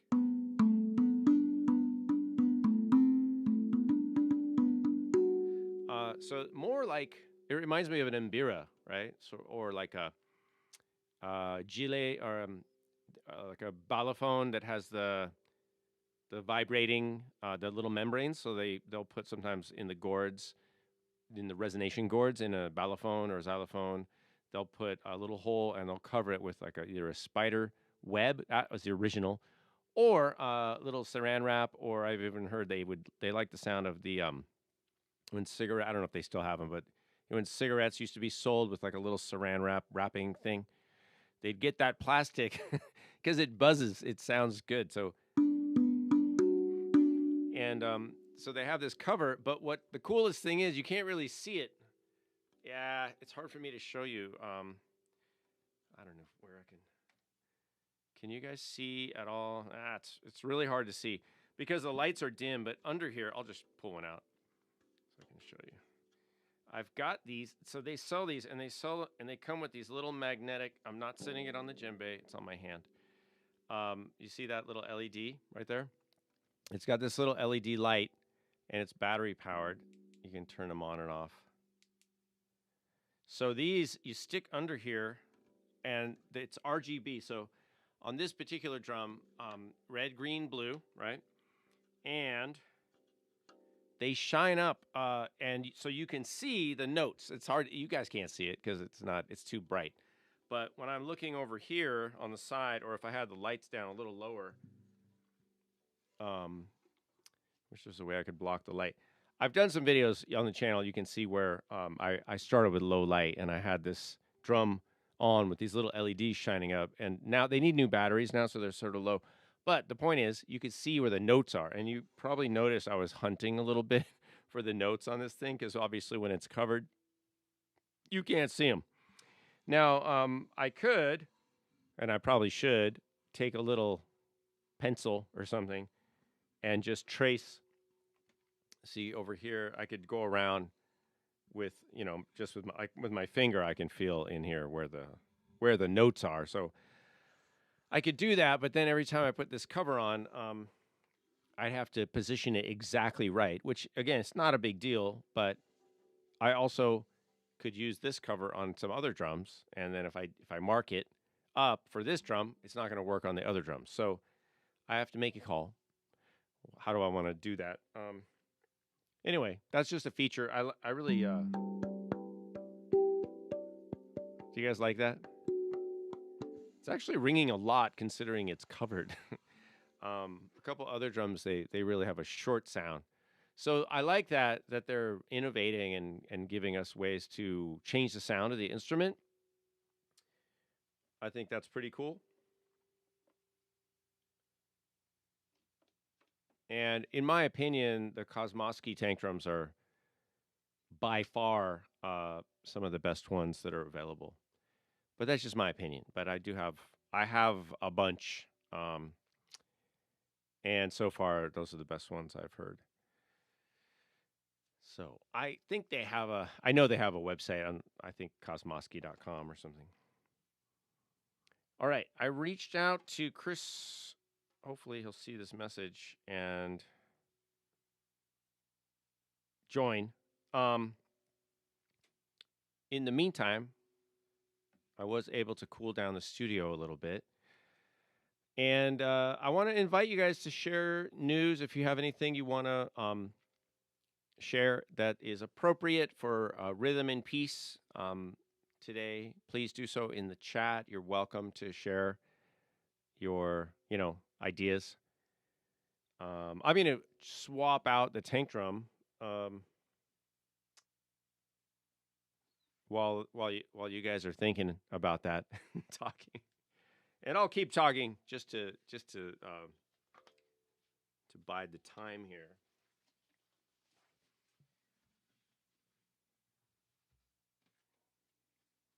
I had another piece of music that I wanted to try to play, recreate. It's similar to the other one, a little bit different. I did this the other day. Let me see if I have and it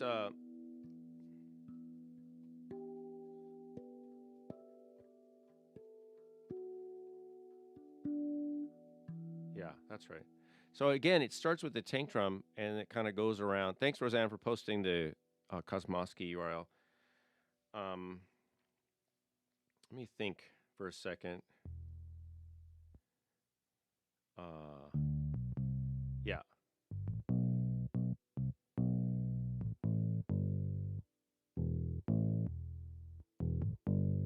Yeah, it has kind of a little bass line and a tank drum.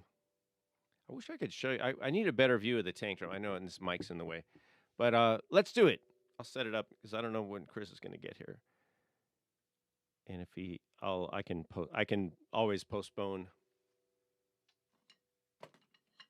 So, let me pop up right here. And this is what I did with this tank drum. I do this circular melody. I literally go around the whole drum, and it starts here.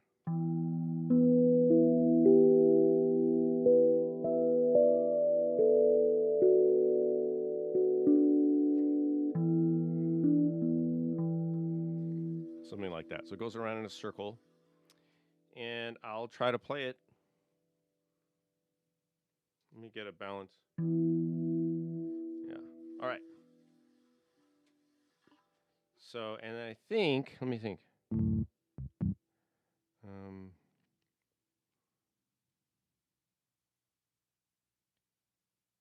Yeah, I think I know what I'm doing. All right. Let me try this.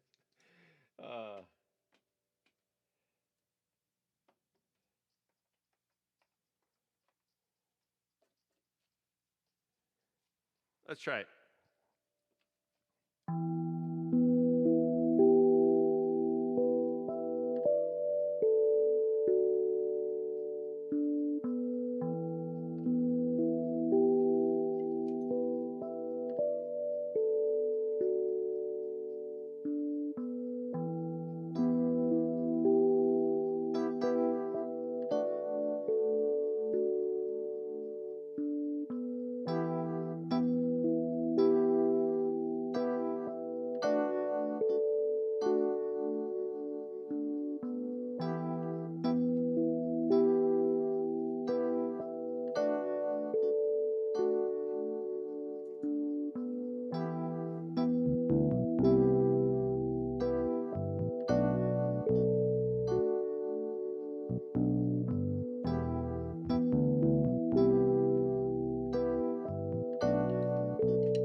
right. What do you guys think? We're flying by the seat of our pantalones. All right, let me catch up on the chat for just a second, and welcome to anybody who's just tuning in. This is a marathon, you guys. I am in need of a cushion. Is what I'm in need of. All right. Let me see. Grateful for the power of music. Sienna, I'm reading Sienna, your comment right now. Music has helped you. It's helped me with anxiety. It's helped me with any sensory related things. Yeah. Wonderful. Thank you for sharing that. Music does help a lot of people, either as a self-care thing, just we all use music in different ways, in ways that are I was going to say soothing, but it's not always soothing. It's just however, it's however whatever we need, right? So it could be for energy, for motivation, for soothing, for distraction, for just whatever, anything, right? Up and down on the more energetic side and on the more calming side of things. It's really nice. And then, of course, as a music therapist, I help people within musical experiences to do different things, not just feel certain ways, but actually improve their functionality across the range, physical, emotional, cognitive, all those things. And I know many of you not only use music in a therapeutic way, but also maybe help others to benefit from music in a therapeutic way. And I do want to say that, and not to get into a long discussion, but what I do as a musician, I feel like is a little bit different than what you might think of as sound therapy or sound healing. That's a different thing with a different construct as its core, right? The sound healing is more about the idea that vibrations and frequencies can affect you, your body or your chakras, your energy fields, and all those things. That's kind of more the underpinning of sound healing or sound therapy. It's more of a, I would call it pseudoscientific. We could argue about the efficacy of it all day long or the validity of different claims, all day long. But that doesn't mean it's not good or it's not soothing. It can be. I've enjoyed sound, therapy things like gong baths and all kinds of different things. I still enjoy it, and you can enjoy it, but it's, whether all the claims are valid is another issue. But what I do as a music therapist is I use music making, which I feel is, it's not, we don't really talk about vibrations and frequencies and 432 and 440. That's not really a discussion that we get into. It's because we're using, what we think of as music, not just sounds and vibrations, right? Music is made of vibrations and sounds and everything, obviously, but it's not about that. That's not that important. I don't, for me, I don't really care what note my ukulele happens to be tuned to. I do recommend, though, that if you guys are buying instruments, that you buy A440 instruments. Why? Because then you can play with other people from all around the world. You can go play with a piano that is not going to be, in 432. It's going to be 440, for example, or fixed, anything that's fixed tuned. So I'm an advocate of just stick with A440. Also, because I don't think most people can tell the difference between 432 and 440. You really can't. It's very, very tiny. And on top of that, when you play music, you're not just playing one frequency. You're playing the whole range of frequencies. You're playing all kinds of frequencies. It's not, you can't just tune something to 432 and say, oh, like this is 432. It's not. It's every note. Every note has a different frequency, right? All the pitches are different. So I don't know. Maybe I'm not understanding something about the efficacy of 432 tuning, but it's, as a musician, it's not really something that I give much credit to in terms of a difference of benefit between that and 440. So I do see benefits to sticking with 440 because then you don't have to have two different sets of things, right?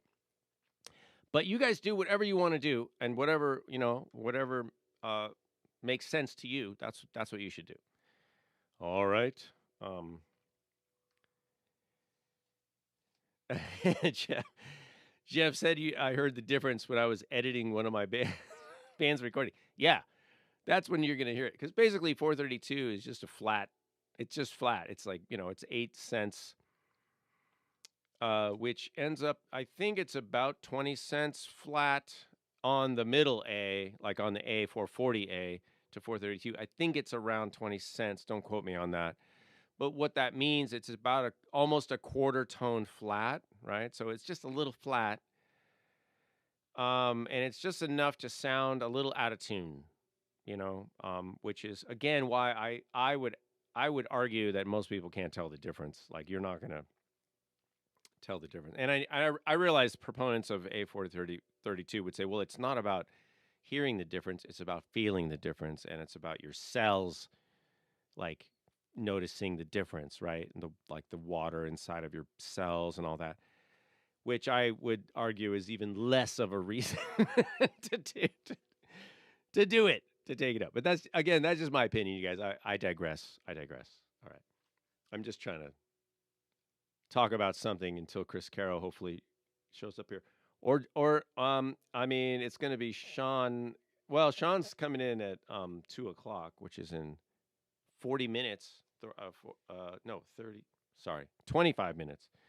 So you guys, we're gonna make it. We're gonna make it across the finish line. All right, let me let's see. What else can I do? I want to go in a different direction. Maybe, yeah. How about just something? I'm just gonna play something else. I'll play something else. Let's do that. More drummy, less fluty, less tanky. Let's do this.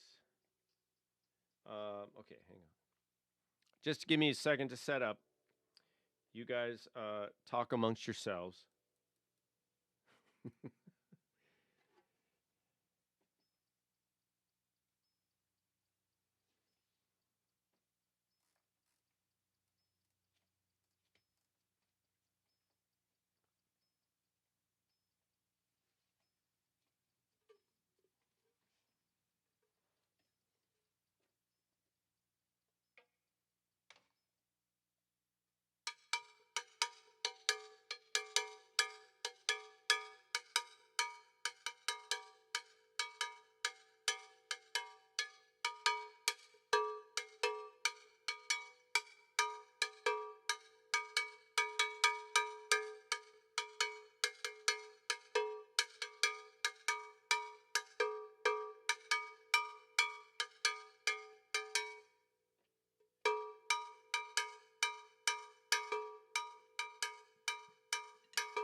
guys doing?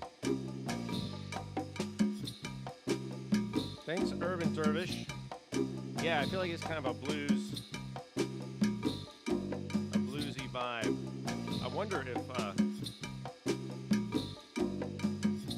let me think. We can kind of do this sort of a,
you guys.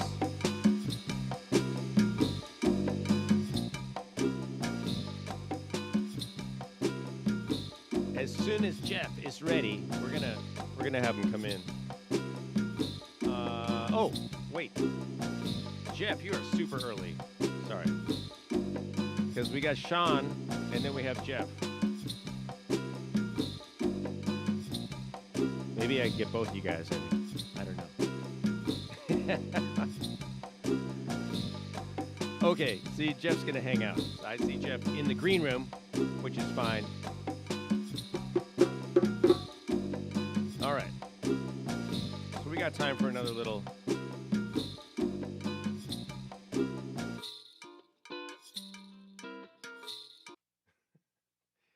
All right, that's enough of that. That was a cool vibe, though, right? Kind of cool. I got to use my Lyle Mays patch.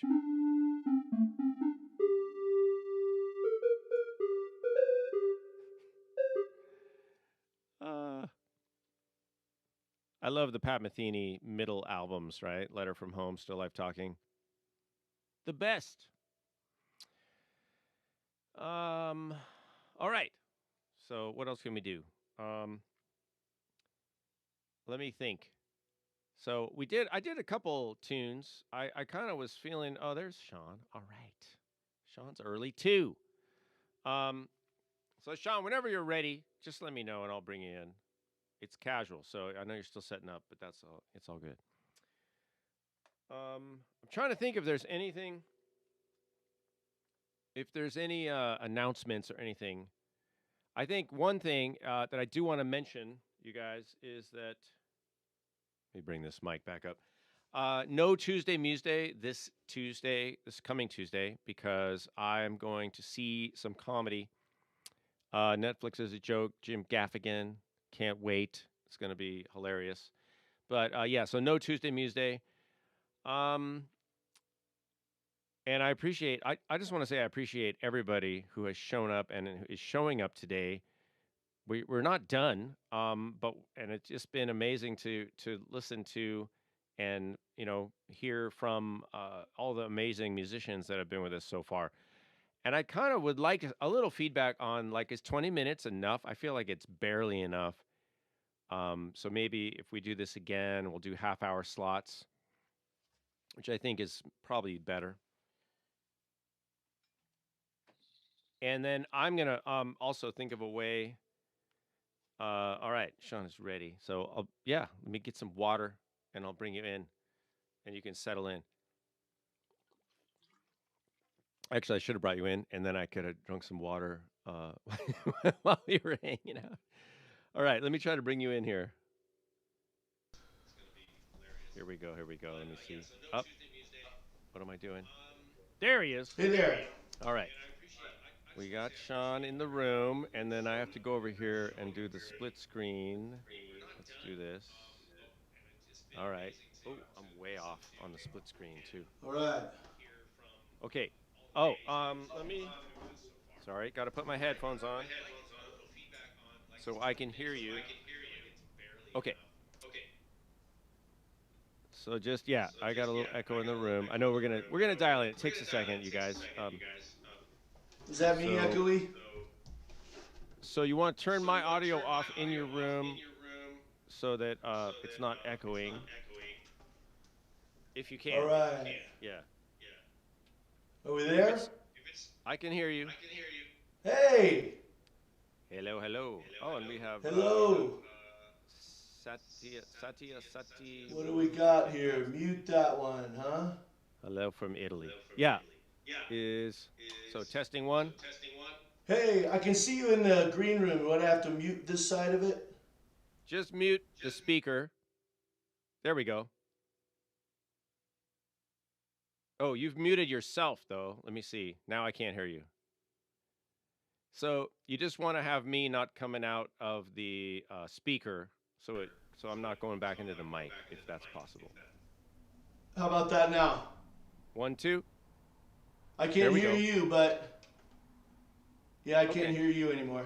Oh, okay. Well, it's all good. I'm going to hand it over to you. Let it rip. All right, nice. Hey, Kalani D, nice to see thee. How much fun and great. I'm so glad you're doing this. This is so needed in our world today, and peace is so relevant in just our walk in this life. How we deliver it, how we get it, how we receive it. Combo platter, gotta share, and that's one thing I definitely enjoy to do. But just how's that? Oh, a little echoey, but let's enjoy some of that sometime. Oh, yeah! Now it's like to get everybody just to come on, get that blood rolling.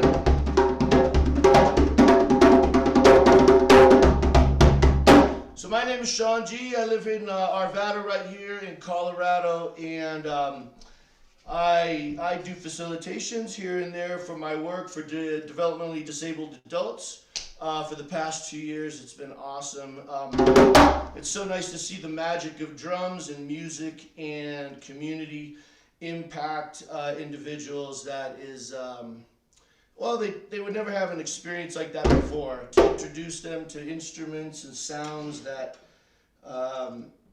bring joy.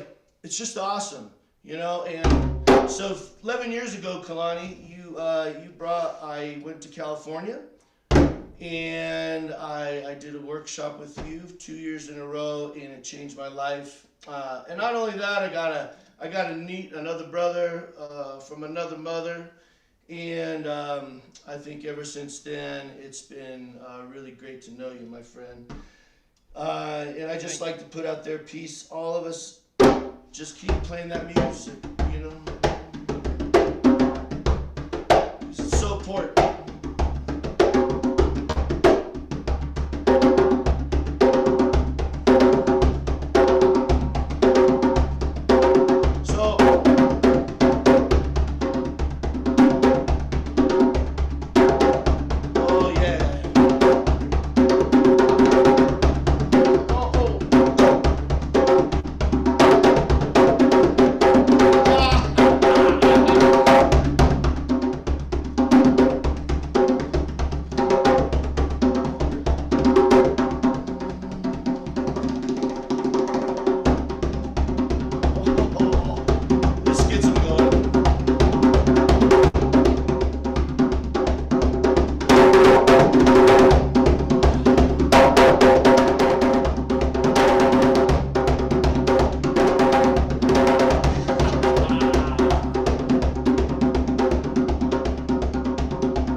I'll let you know now if it was cool, then yes, it was me.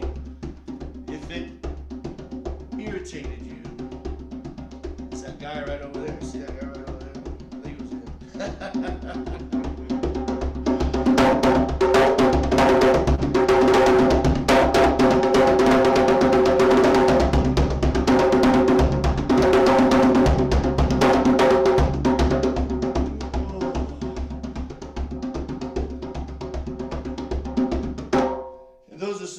That I really enjoy about drums, and I could put on your back and you go under bridges, you play in tunnels.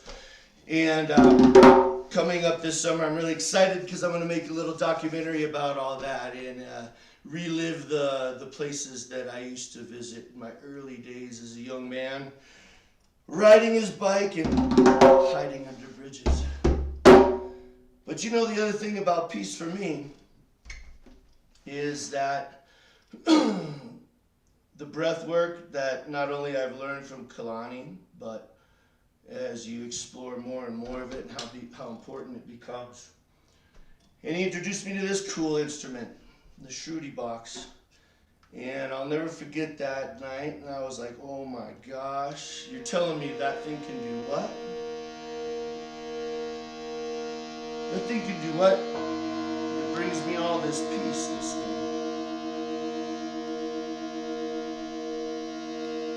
Everybody, come on, deep breath in. Hold the top.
my body, water my blood.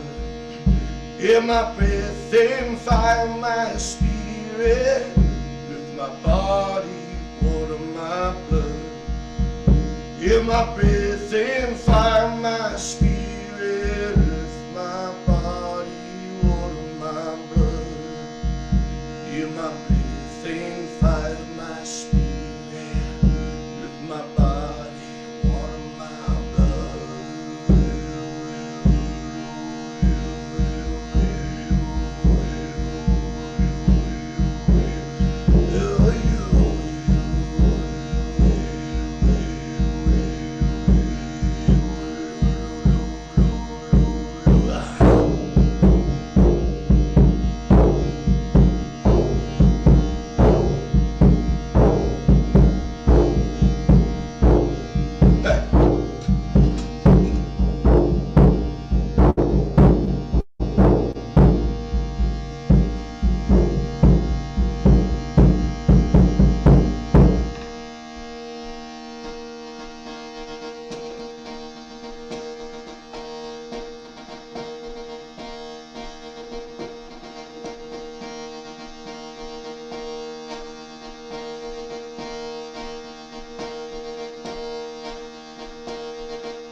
So this,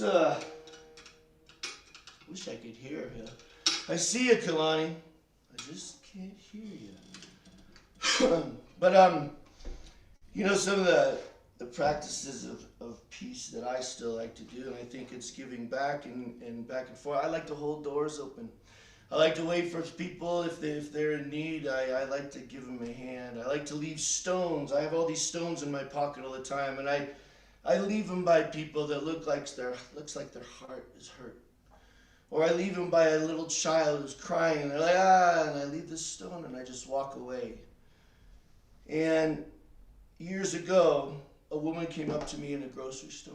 And she goes, "You're the guy!" And I'm like, oh my goodness, what's she talking about? You're the one that left that beautiful rose quartz right next to us. As I sat on the Pearl Street Mall and I was crying. And I lost my dear friend that day, and it was just such a traumatic day. And all I did for a moment was sit next to her. And I absorbed her kindness and her heart and her pain that she was enduring. And I took this stone out that I had been carrying for a while, that I've put my love and heart into, and I just left it by her. And I walked away. Well, this was 2 years later. So then I knew, the magic works. It does work. So anytime we do these random acts of kindness, we're not out for a reciprocating thank you or, oh my gosh, you're so cool. You leave it.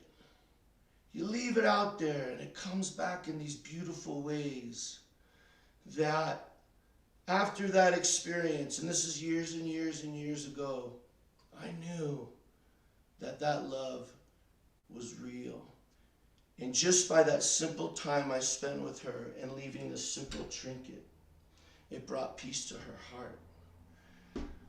Well, I have never stopped doing that. And I do it to this very day. And at all my facilitations that I do with these developmentally disabled adults, I got a gift bag and I say, pick it out, don't look at me. Pick it out, pick it out. And they pick out a stone. I say, since this was given to you, that one day you'll give it away. And that's when the magic will be attained. And I've always thought that was true to my soul and spirit, and I hope maybe someday give it a try. It's kind of fun. Excuse me. But the other place that they always ask, Sean, did you bring the flute? You know I did. I'm gonna add a little flavor. A little flavor. You know, the technology, we can have a little flavor.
Thank you, flute. This is made of tambudi wood. It got eaten by dogs in its early days, and my dear friend Coulter, he fixed it for me. And this flute, when I bring peace to weddings, to funerals, it does wonders. And I know Kalani, I'd love to do that workshop with him someday, but when I feel that drummers are attracted to the flute, that it's so, to me it makes so much sense that we love this just as much as these drums. And you know, it's just brought me so much joy. And so this is something actually tonight, right in my park back here, I go play out there, and it's really neat to stand up and look behind, and all of a sudden there's 5 people hanging out in the grass. But you know what? I don't do it to gather. I do it because I just feel the energy of the earth and the world and our humanity and our hearts need it.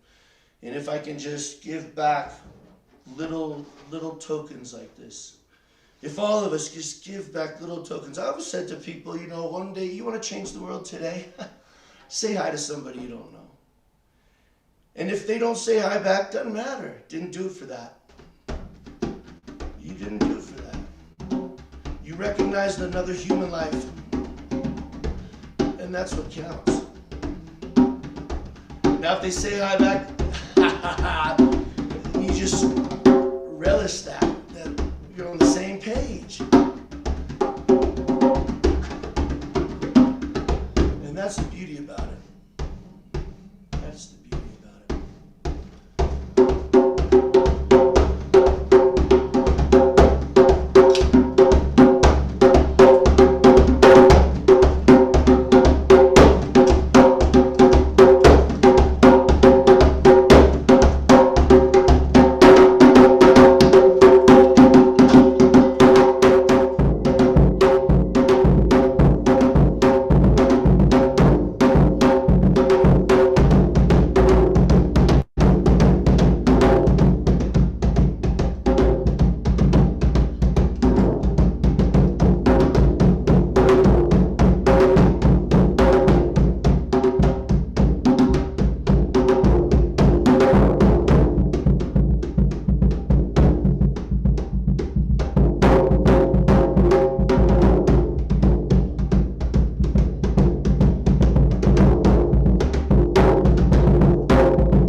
Peace to you and at the people that you will meet. I wish you all the best. Share love, share joy.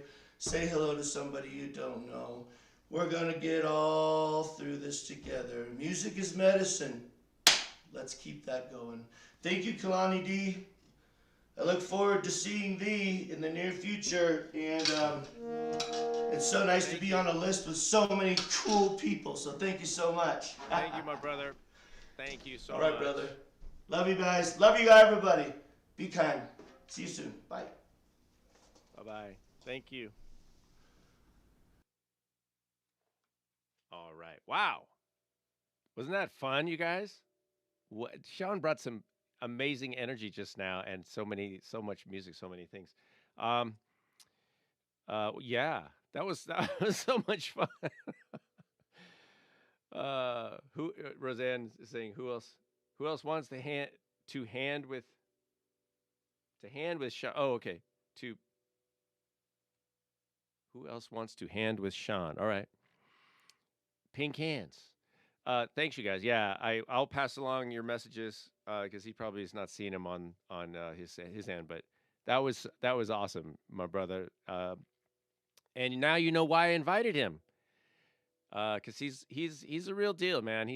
Sean's he's beyond the music, right? Beyond the music, into the heart, into the community, into the humanity. It's not complicated. But not everybody goes there. So, I appreciate that. All right. Without further ado, because I don't need more ado. I got enough of that. I want to bring in. I want to bring in our final guest, and Jeff. I said his name before. Let me bring you into the split screen. Hopefully, there he is down there, Jeff Tripoli. Hello. You so yeah, people can see you now. So be careful. Can they hear me? Let me turn up your. Yeah, the volume's a little low, but I think it's going to be good for the drum set. Can you hear me? Right. You can. Okay. How about this? I got a vocal microphone. Oh, there you go. There you go. Yeah. All right. Awesome. We're sort of looking down because you got your camera. Yes. Can you see me up there? There we go. Yeah, yeah. It looks good. I like the blue light and the pink and everything. It's nice. Thank you. I wanted to do something that would, kind of immerse me in a different universe down here in my studio in Syracuse. Yeah. And the lighting is actually, this is all kind of new to me. I've never done a live stream performance before. I've never used lighting in my studio. So this is really new and first time for me. So thanks for having me, Kalani. Yeah, my pleasure. And let me get out of this picture. Hold on. Let me get myself out here. Yeah, it's absolutely my pleasure. And I'm going to, like we talked a little bit earlier, so you just do your thing. I'm going to actually leave for a minute, so don't worry if you don't see me here. But I think you're good to go, right? For like, you got your own thing going. Yeah, I'd probably like a 15-minute thing if you give me enough time there. Perfect. Okay, cool. I'll take a little break. We'll see you on the other side. I'll see. Yeah, and I'll come back and we'll chat for a minute. Okay, great. Thank you. Jeff Tripoli, everybody. Thank you for having me, everybody.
Yeah. All right. Yeah, man. Oh man, that was fun.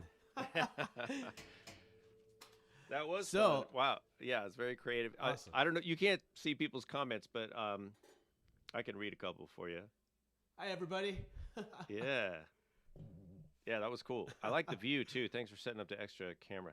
So we had people saying, sounds great. Structured chaos. I'm loving this. So creative. That was Roseanne. Jason Rosie. Brownston. Jason Brownston said, my favorite Syracuse drummer. All right. Sean is saying, love Syracuse. it. Thank you, Jeff. It's giving me many ideas to add to my work. Yeah. And Take 'em. Yeah, take them exactly. And at JRL63 something stuff 46. I've got VIP tickets to this performance, front row. This is intense and so much fun. Nice. And then Yeah. yeah, woohoo! Very. Thank you for groovy. having me, Kalani. You Yeah, know who's got it's- the best seat in the house right now? You can't see her; she's off camera. But Justine's over here checking it out too. Nice. She's listening on her earbuds to YouTube, so she's on a delay behind us. Right. That's okay though. But yeah, I think the sound is pretty good. I think we did okay. Okay, good. Yeah. Yeah, I have So- to stop looking at the screen and start looking at the camera. Yeah. Well, I hope your neck Yes, doesn't get okay. tired, but it's not going to go that long. So, but is there anything you want to you just talk about real quick? Anything you want to plug, promote, recommend? Yeah. Well, I'd like to recommend that everybody try this at home. Most people, they say, don't try this at home, but I'm saying, do try this at home. As you can see, there's a lot of invented instruments here.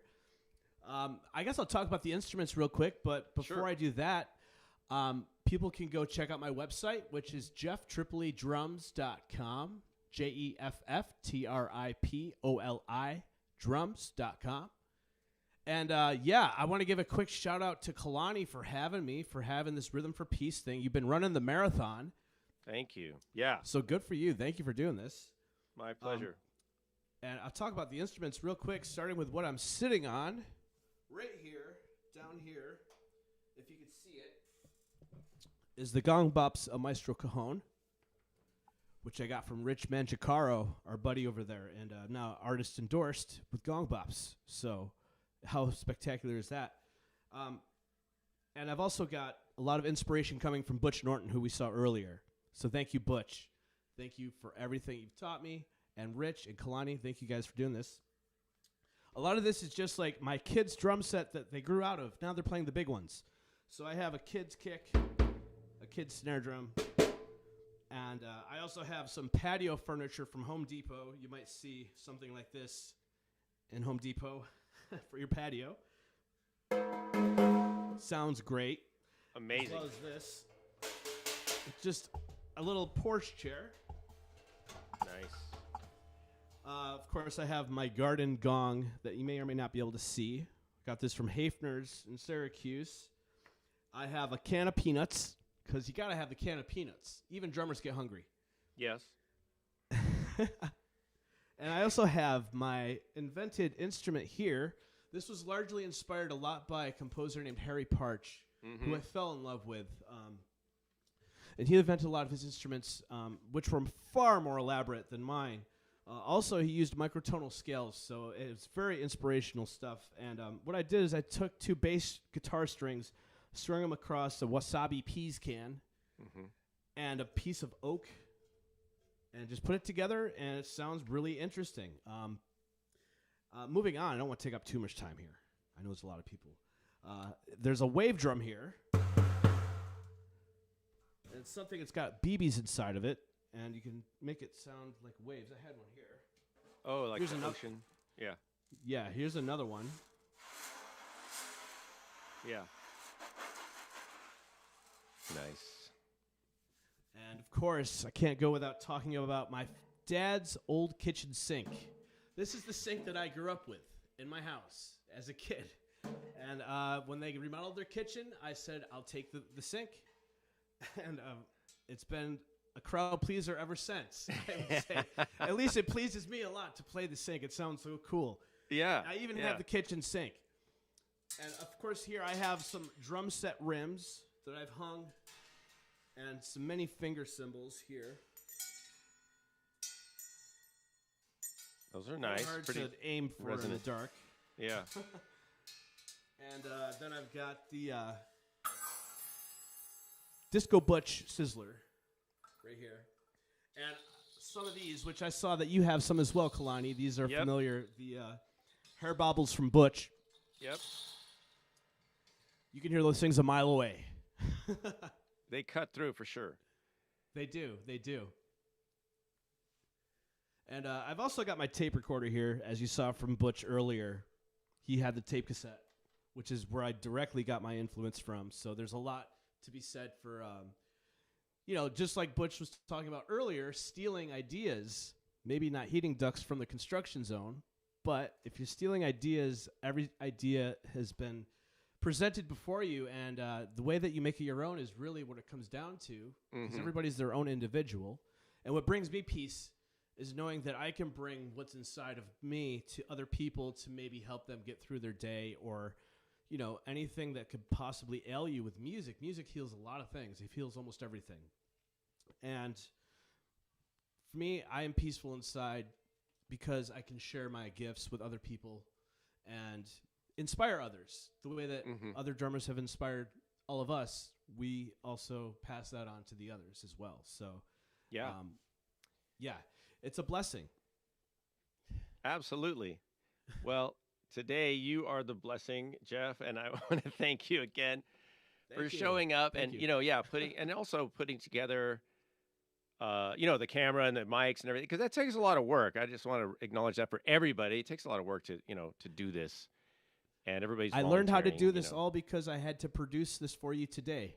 So this is all going to be used in the future. It's educational for me too. Yeah, exactly. Now you got the overhead camera. So yeah, absolutely. Thank you so much. And go out, Jeff Tripoli drums, everybody. Check it out, and we will be in touch. Yeah, and we'll do more in the future. Awesome. Thank you, Kalani. Peace and love, everybody. Peace and love and drums. Perfect. Thanks, Jeff. Appreciate it. Thank you, Kalani. Bye for now. Are we okay? Bye-bye. See ya. All right, bye. All right, gang. We're in the home stretch. So, we've got, I guess, about 13 minutes. You guys, my live countdown or count up, it's counting up, 5 hours and 50 minutes we've been going. I mean, you know that. A lot of you have been here the whole time, or you can tune in and see how long it is. Before we do the last bit of music, and it's so serendipitous, it's so funny, these things that happen with music. And I'll just share this really quick thing with you. When Sean got to the end of his set, he went into 7/8, and I had already set my looper for 7/8. It's so funny. And he was like, "Oh, Kalani, a 7/8 is a good." And I literally 2 minutes before that, and he can't hear me. I wasn't communicating with him at all. And I had set up the looper for 7/8 because I thought, oh, that'd be fun to do a little odd time. So weird, we're all kind of connected. Thank you, Jeff. Yeah, awesome. Thanks for hanging out. So Jeff mentioned Butch earlier, and Butch has had an influence on both of us. And I'm going to do a callback to something Butch brought up when he was talking about another drummer, I think Russ Kunkel, I think. It doesn't really matter who, but he was talking about having, a North drum and how much this other drummer hated those drums. So I just found this little passage from the Radiant Sutras. Again, Radiant Sutras is a little book you can buy by Lauren Roche it's called the Radiance Sutras. I recommend it because it's got all these little nuggets in here. But this, I was just looking through these pages that fell out of it. These pages fell out. And I picked it up and I wanted to read it because it speaks directly to that idea of judgment. And in case you're just joining us, earlier we were talking about how do we get to peace, How do we get to peace? And I feel like in some ways, not the only way, but the way we can get to peace, and inner peace and outer peace, is through less judgment, right? Less judgment, less and more tolerance, more allowing people to be however they want to be. Like, dress how you want to dress, pray how you want to pray, or not. Do whatever, right? Do your thing. And it's not important that we all love what other people are doing or like it or even approve of it, all right? It's just important that we allow it, because that is how we can all grow and develop as people and as artists, as musicians, as community members, all that stuff. So unless somebody is actually doing something that's inhibiting other people's expression and their ability to live and be free, then it just, you can allow it, right? So allowing. So I saw this little passage, and remember, this stuff is thousands of years old. It was written thousands of years ago, and it's been translated by Lauren. So here it is. This is what it says. That space is bad. This space is good. The ride is rough. Or the going is smooth. We are thrown into suffering. We are thrown into joy.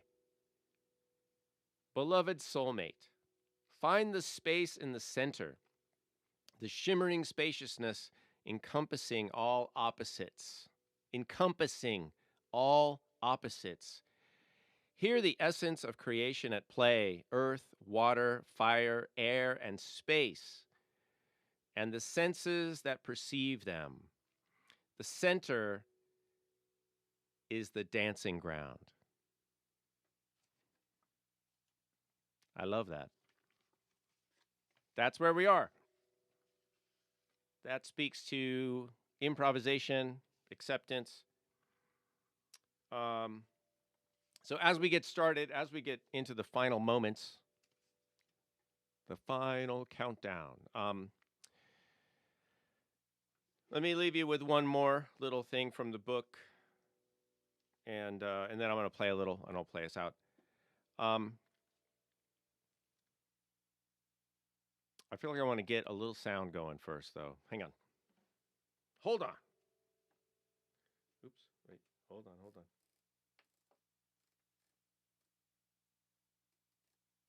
I just moved the wrong knob, and now I have to. All right.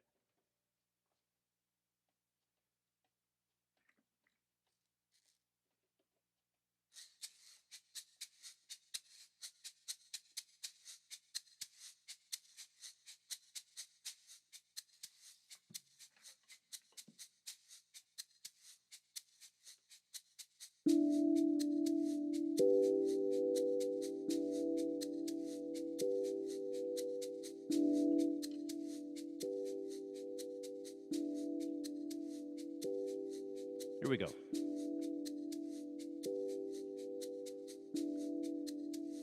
Extend your awareness into the bodies of other living beings. Feel what those others are feeling. Leave aside your body and its needs. Abandon being so local. Day by day, constrictions will loosen as you become attuned to the current of life flowing through us all.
made it, you guys.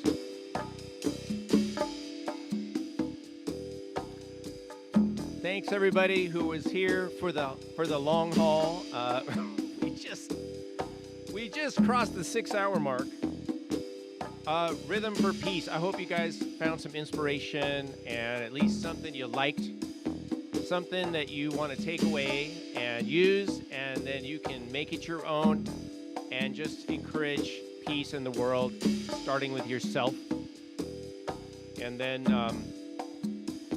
do it. Let's make it happen. I appreciate you. And I want to give a shout out to everyone who participated today.